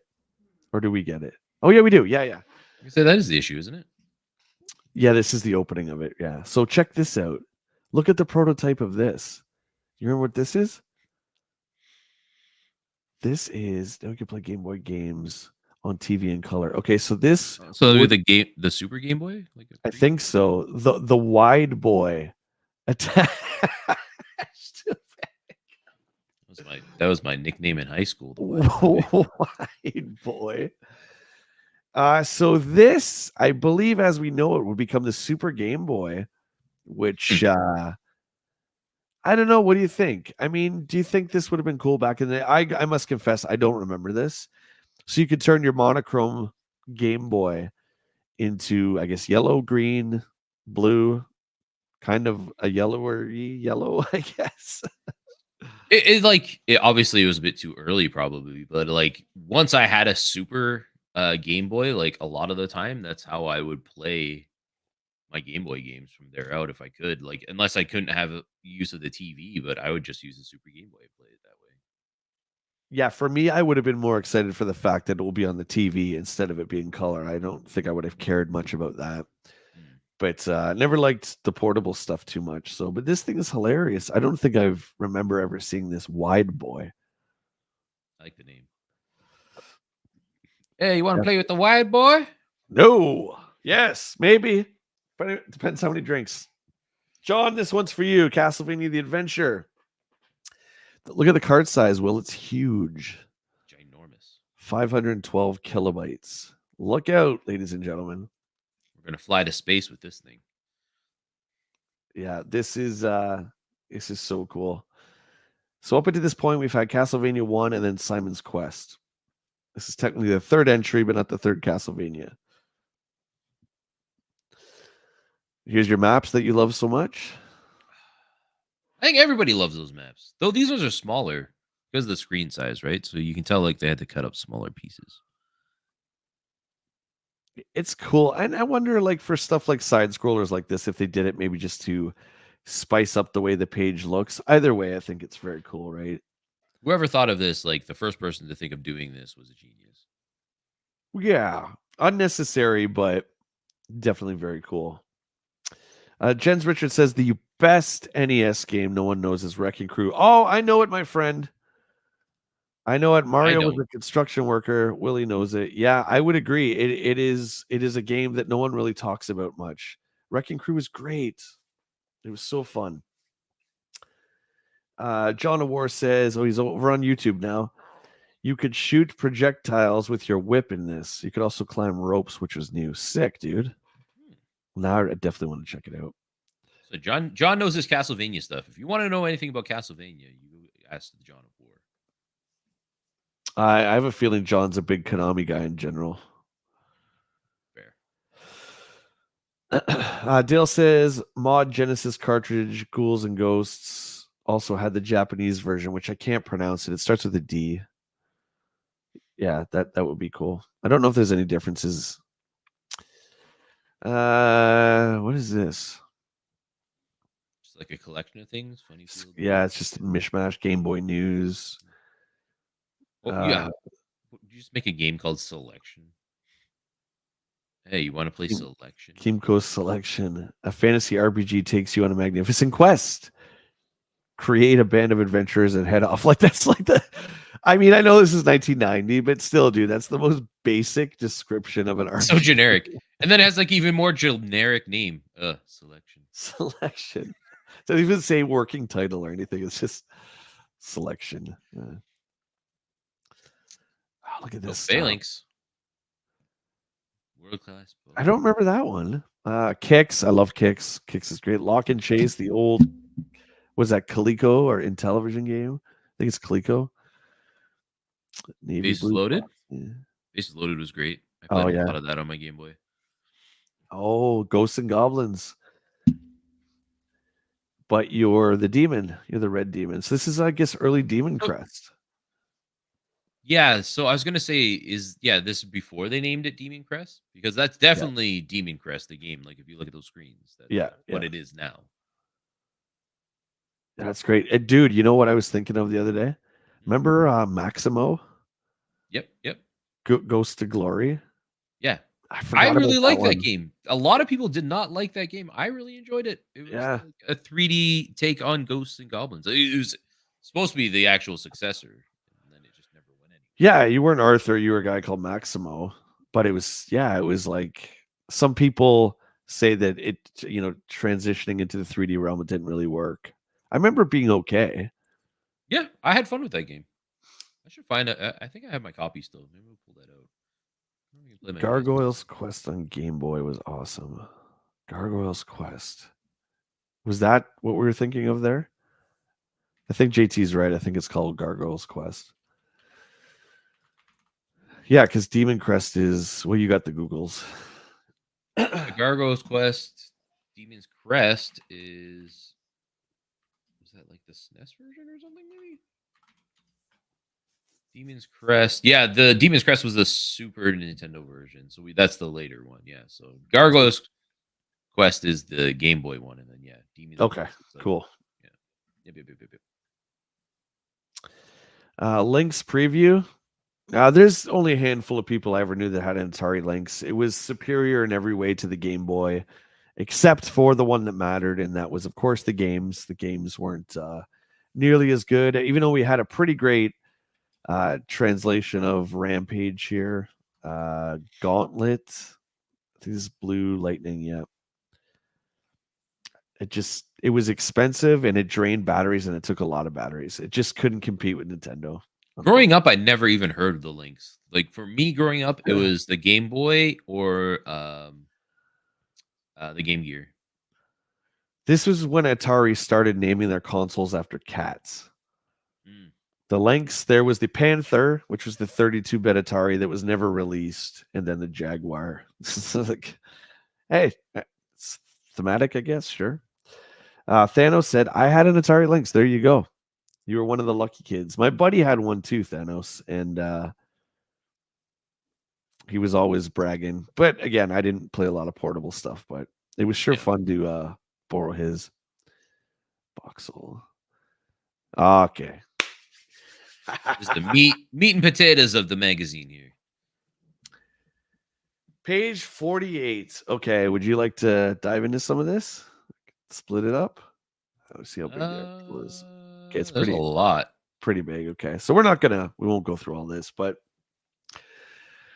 Let's read what George Mack said. It looks like he sent this in. I have followed your coverage of the new NEC TurboGrafx 16 and Sega Genesis 16-bit systems, and both of these advanced technology consoles look great. I'm planning on purchasing one, but the only problem is EGM. I don't know which one to buy.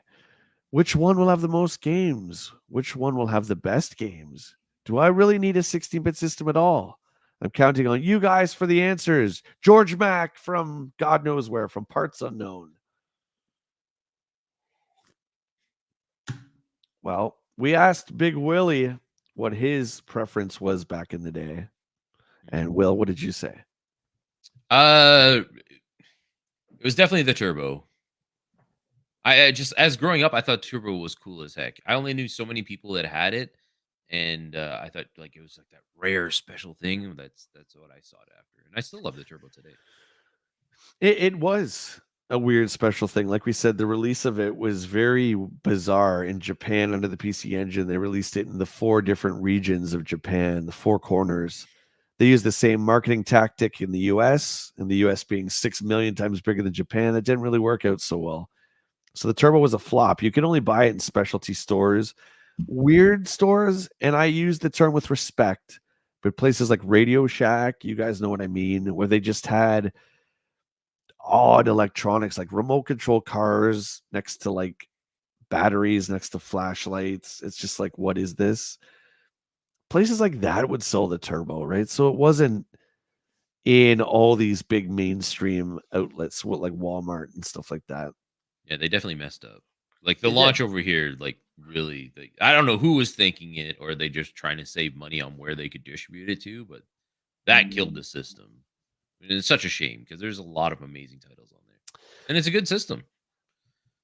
Thanos says, I had the TurboGrafx as well. There was a game that was an RPG style, but instead of fights, it was a racing game. Didn't we just talk about that? Racing game, RPG. Yeah, wasn't it Victory Room we were just talking about?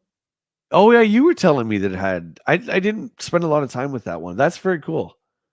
Yeah, there was like a. It wasn't part of the main part. You could go off the off, and then you'd have like an overview board, and you could upgrade your car, and you get money to keep upgrading it and leveling it up. Okay. Yeah. Okay. I definitely didn't spend time with that at all. That sounds badass. Cutthroat got his at Toys R Us. Okay, let me just see if we can find a. Here's our inside under the hood, so to speak. They don't even show that character they had on the front because we wanted to know where that came from. That robot. Oh, Oh, there. this. This I point okay. at my screen thinking that you can see where I'm pointing. Oh, Did there. anybody know? I'm kind of circling it with my pointers. Anybody know who this is from? It's bothering us. I can't figure it out. We got Pac-Man, Pac-Land, Deep Blue, JJ, and Jeff, and Vigilante, but I can't figure out this one. I want to say Sidearms. I don't know though. So here's our specs. Chip and Dale. Incorrect. So the Genesis is more powerful. I love the games, right? Like this would have been outdated like the second it was published. Genesis only has 12 games compared to the Turbo's 20. And That now? changed. And now not. Overall, obviously the Sega Genesis was dominant. Let's see what EGM says. Okay. We forgot about the Telegenesis modem that went across these our phone lines, and we could play with buddies and in different houses. Like, this is out of control. This can't happen. Yeah. Who would think that was a possibility? It's all just a series of tubes and electricity. Yeah, it's pretty small. Bloody Wolf was great. Bloody Wolf is a fantastic game. The verdict, according to EGM, if you still can't decide after reviewing these types of games you like the most, then there are some other factors to take into consideration and the final favorite to be named. If the Japanese version of the TurboGrafx, which is the PC Engine, were to add this by comparison, it would beat out both the Turbo and Genesis. This is not mentioned. This is not mentioned to appear redundant in favor of both sides, but simply to illustrate further reinforce that the fact that the system is only as good as the games it plays. I've said that probably since reading it here, Will. Mm, Remember, all the years, all the fanboys that we came across at work, mhm. Turbo guy, or not Turbo, PlayStation guys, Yeah, yeah. especially PlayStation guys, Xbox guys. And it's always like, you don't play systems, you play software, Yep. you play games, right? So, Yeah. But I still don't understand that. We're gonna go off a little bit on this, I guess, but sure, like that mentality still exists, right? Where fanboys, yeah. yeah, the console fandom, fanboyism, fan personism, whatever you want to deem it as today. But like it's still prevalent and people are like just berating each other for liking games on certain platforms and every little mistake critiquing it on their opposing front. Like it's insane to see nowadays where like just play where you want, man. Games are great no matter where you are. Just enjoy it and let people enjoy what they want to enjoy. Yeah, I mean, you and I are cut from the same cloth where I would say video games is a big part of our hobby spending. Hmm. And you and I both have always picked up every console, saved our money, right? We're not rich. Neither of us are rich. We saved our money because when a good game came out, we never wanted to choose, Yeah. right? So, oh, I can't play Uncharted because I don't have a PlayStation. Oh, I can't play Halo because I don't have an Xbox. Forget that, man. We're going to get all of the systems we could to play everything. And I think more people need to do that. I'm with you. I don't understand this Xbox fanboyism, PlayStation. The Video Game Award nominees just came up a Hmm. couple weeks ago, so you could cast your vote. And quote unquote, the Xbox fanboys lost their minds because Starfield wasn't nominated. Yeah. It's just Yeah, like, there's been a lot of that I've seen on like Twitter and stuff. And like it's just like, Starfield's a fantastic game, but it's not on the caliber of the same as like a lot of the titles that were listed there. I mean, we're going to get into that on our stream, but overall, I would say Cyberpunk is a better game overall. I think it is. Playing Anyway, through it right now, yeah. Yeah, yeah. we're kind of going off here. Get We are ready going for a to couple have weeks. our game of the year stream, which will be December 9th. I'll be putting out the advertisements for that, but we're going to have a bunch of guests. It's going to be a long, super long stream, December 9th. We're going to go through every single game that came out worth talking about. And we're going to talk about some of the bad ones because I feel as many great games as we got an equal number of really great bad games too. So we want to go through those as well. I guess I should play King Kong soon.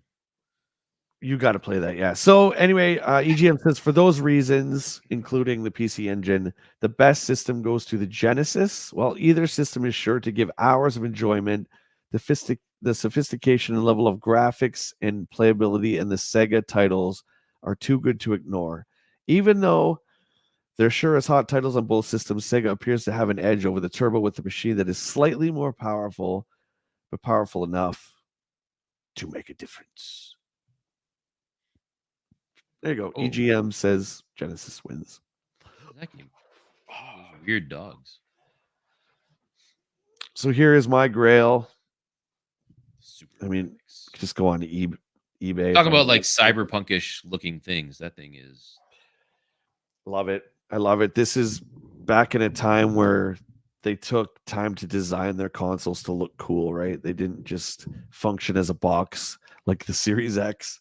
This is an actual, looks like a toy, looks like a little outpost. I don't know. It's pretty cool. Or it looks like a gas pedal for a sewing machine. I don't know. Yeah, actually, now you say that, that's kind of ruined it for me. It does. Super Graphics was released. It had 6 games.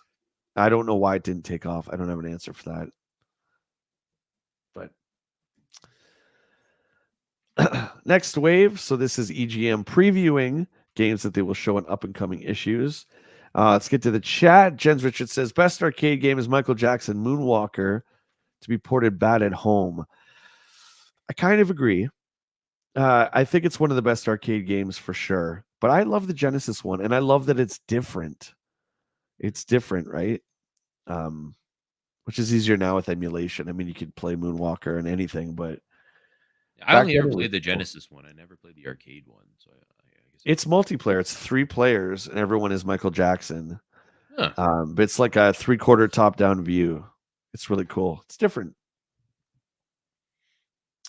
And Matt hasn't played Streets of Rage since the first one.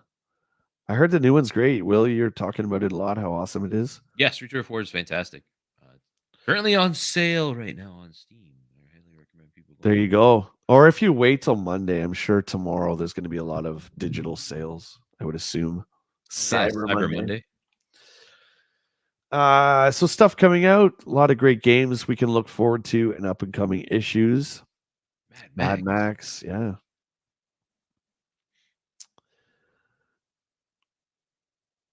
What the? Kimco Sika. Yeah, some terrible ads. What They game? are awful. Rescue Rescue. the embassy missions, but like the kid's so like darkened out, and that's not a good bit. Brutality. And then we have Shadowgate. Early RPG stuff, never played it. Kids trying to pee in a toilet. The zombies are like, no, don't pee on us. Kai Warriors 3, taking it to the hoop. It came from the desert. Turbo CD, this was a big game back in the day. I remember. Nutopia, oh my God. The Zelda clone for the Turbo Graphics. Nutopia was one of the games to have. They're flat out Zelda ripoff. 100%. Oh, I don't know. I hope so, buddy. There better be a Bishu ad. Let's get to it. Blaster Master. Freaking love Blaster Master. So good. So good. Wait, the last page. For Bishu. That's where it was the last time. Yeah. They're I getting feel they're getting pushed back, right? yeah. Eventually, we're not going to have any Bishu ads. It's going to be a sad day No. when that happens. No. Oh, look at that. Oh, it's wicked. Yeah, So that camera's wicked. great. That's great, man. I mean, that's so 80s. It's And 80s. Steve didn't like Double Dragon 2. Screw you, Steve. You're fired. Phantasy Star 2 is coming up. That's going to be a great review. I can't wait to check it out. We got Super C coming up. Heavy Adventure. Barrel. Bonk. A lot of great titles coming out. Tricks of the Trade. We don't spend too much time on this unless you guys want to grab your pen and paper and get some Genesis Golf with another wrong screenshot. Mhm. You can get your secret sound test for Military Madness. Ooh. Or you could just play the game and hear them through the game. Sidearms tests, Space Harrier. Oh, yeah. O-Ride. Ardine, whatever. R-Type. Double the action, double the fun. There's some more great maps for you guys to print out. These ones are really nice because it actually does like the tier levels. It's a nice look on that one. I like that. I can't wait for the Double Dragon 2 full spread. Oh yeah. Look at these. Look at these buttes. Look at these buttes. Terrible game, but it's great to see these amazing wrestlers. So good. Which one was the arcade one? There was one that was arcade and it was cartoony. I remember love playing. The ones that were actually in the arcade were far superior to anything that ever came out until probably 64. Those arcade games were awesome. Yeah. NCW versus NWO. And WrestleMania 2000. Yeah. Yeah. Fantastic. What is going on in those screenshots? Rolling Thunder. Save your girl before it's too late. Oh my.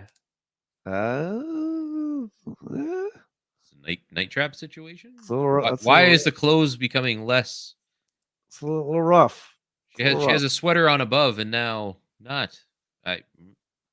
We'll leave that up to everyone's imagination on this one. Jen says when Street Fighter 2 came out, the Danish TV review show disliked it hard. Really? Wow. Interesting. Yeah. I mean, Street Fighter 1, yeah. Street Fighter 1's pretty rough. Street Fighter 2. WrestleFest. Thank you, Destro. There it is. Sidearms. I knew it. And it's going to be even smaller guys, but here he is. That guy we couldn't figure out right there. Ah, yes. I Sidearms don't think for I've played children. that one.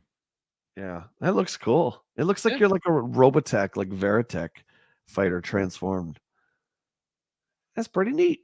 I'll have to find that. Jen says Rolling Thunder was wild. I would agree. I don't like Very. how they do that one. Oh, to show this, yeah. Yeah. JJ and Jeff, I have that cart. I don't know what to do in that game, but I have it. JJ and Jeff was based on a Japanese show. Yeah, here it is. The original Ken and Kato game from Japan. I believe this was a TV show in Japan. Hmm. Then they had the game, and I guess they thought if they released it with these two, nobody in North America would know. So they just made up these two characters, JJ and Jeff. That's why in this game the humor is so wild and nothing really makes sense. Yeah, it's crazy. I have played this a few times and like I don't understand what's going on. It's very like peak Japanese humor. JT, here's looking at you, buddy. Thank you. I've got to be good for something someday, right? That's why you're on the internet doing this. The Power Glove. It's so bad. Overrated. No, I should say the Power Glove looks great on a shelf. It's great Yeah. in a game room, but it's always was garbage. You don't think it looks great on your hand? I Put it I on. feel like Feel the power. everybody's done that though. Like Oh they've yeah. dressed, put on the belt buckle thing, and I don't know. It's been overdone. I think we can find a picture of you doing that too. Oh, I'm sure I did. Sure I did.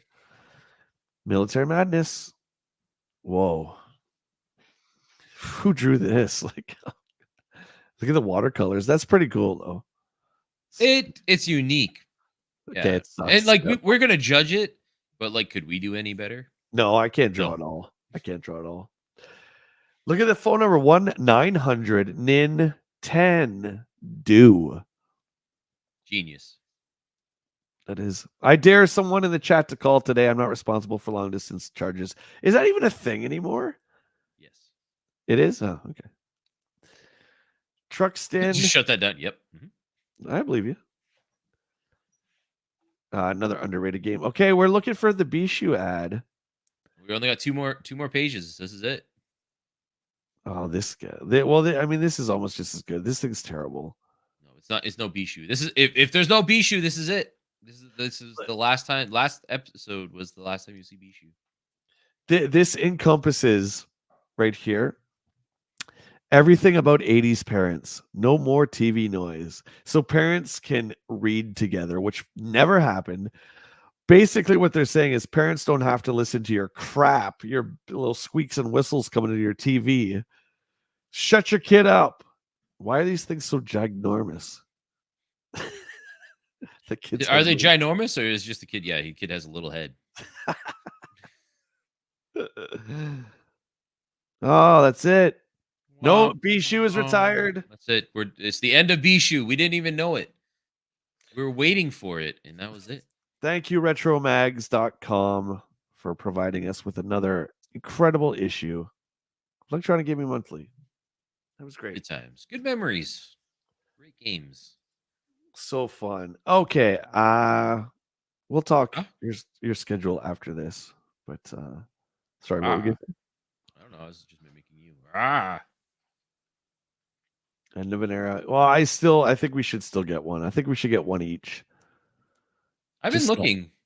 They're just more than I'm willing to spend. no one wants to pay money for them, right? Like I'm sure we could go to a flea market. Maybe we can find one in a bin or something. That might be a good find. Do you think we Bishu. find them around here? Oh, well, we were gonna go to a couple places, right? That's true. We can still do that. There's a couple places where we shot. Dude, we'll find those. I think it would be more fun too if we went out and found them. Like eBay Yeah. is so boring, right? I do miss the days like before you did like your first documentary. You and I used to go out and hunt stuff down regularly. Those Yeah. just fun times, just seeing what's in the store and like if you do find something big and not a good deal or something. Yeah, there's a lot of great places we'll have to go, and we'll film it. We'll live stream it, man. We should do that. Again, we're old now, and I don't like the winter driving, so we might have to wait till the spring. But yeah, either way, we'll figure it out. It'd be nicer in the definitely spring. figure it out. We're coming at you December 9th. Is that next weekend? I don't think it's next weekend. The weekend after. The weekend after for our Game of the Year live stream. It'll be a Saturday night, guys. It's going to be awesome. We're going to have special guests, super long stream. So get your beer, get your whiskey, get your coffee, whatever you're drinking. We And talking video games. talking video games. And we're all going to vote on our Game of the Year. And we're going to let you guys vote on your Game of the Year. It's going to be great. Yeah, our next one will be a movie. I don't know if that'll be next Sunday or not, but we'll discuss that. It'll be another movie, which we'll leave up to you guys to torture us with. Dude, I don't know if it could get much worse than that Mortal Kombat Annihilation, though. You were saying last time you're like, oh, it's not that bad. It's not that bad, about it. But I mean, like, what's left? Bad. Like, there's a lot left, sure. But I mean, Resident Evil, is that going to be as bad as I remembered? I don't know. We'll have to see. Did you watch Resident Evil? I've seen the first one, and I saw the one with Nemesis. I don't know which one that is. That's the second one, I'm pretty sure. The one that's filmed in Toronto. You can see Pizza. It's like takes you right out of, or actually they have the fight in front of City Hall in Toronto. It's like, maybe it's the third one. Yeah. Anyways, the first Resident Evil I still say is a good gaming movie. Yeah. After that, though, there is at least 4 or 5 more Resident Evil movies. Yeah, then they all get bad. The last one's like in a desert, right? It's like nothing to do with anything. Yeah. Yeah. Maybe those should be on the list because those sound torturous. Also, there's like a slew of UA Bowl movies. Blood Rain. Yeah, maybe we'll dig into some of the lesser known ones. That'll be fun.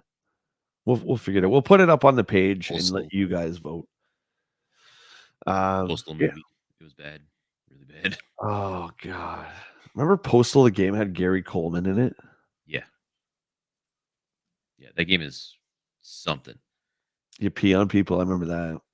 You use cats as silencers for your gun. I remember that too. Yep. Oh my god. Ladies and gentlemen, my co-host is Willie Law. Willie Law is going to tell you guys where he's going to find you. Willie Lowe, sorry. Oh, his identity has been compromised. Abort. I love Sundays. You can catch me here live on YouTube weekly. We do a bunch of shorts on the channel as well too. I have some long form content finally coming. It just takes a while to edit that stuff. And then also mainly on Twitch, streaming wise, twitch.tv/Willie Lowe. We're playing a lot of Ark right now and Cyberpunk on the channel. We mainly just play. We're transitioning. We're just gonna be playing a lot of open world survival games going forward for a bit, and leaving the rest for here on YouTube. Yeah, you've got me looking into that 7 Days to Die. Game's fun. Yeah, that looks pretty cool. I want to get into one of those. Yeah. And I guess we're over on TJC's channel at 3:00 today. We're playing Ghost Recon. I've never played it, so it'll be hilarious. Chad's gonna be there, our buddy Zero. Then I'm on Chad's show tonight. So that's busy man today. Yeah, busy day today. So thank you guys so much for tuning in. We're out of here. I definitely need some coffee. You can hear it in my voice. But we will see you guys on the next stream. All right. Cheers.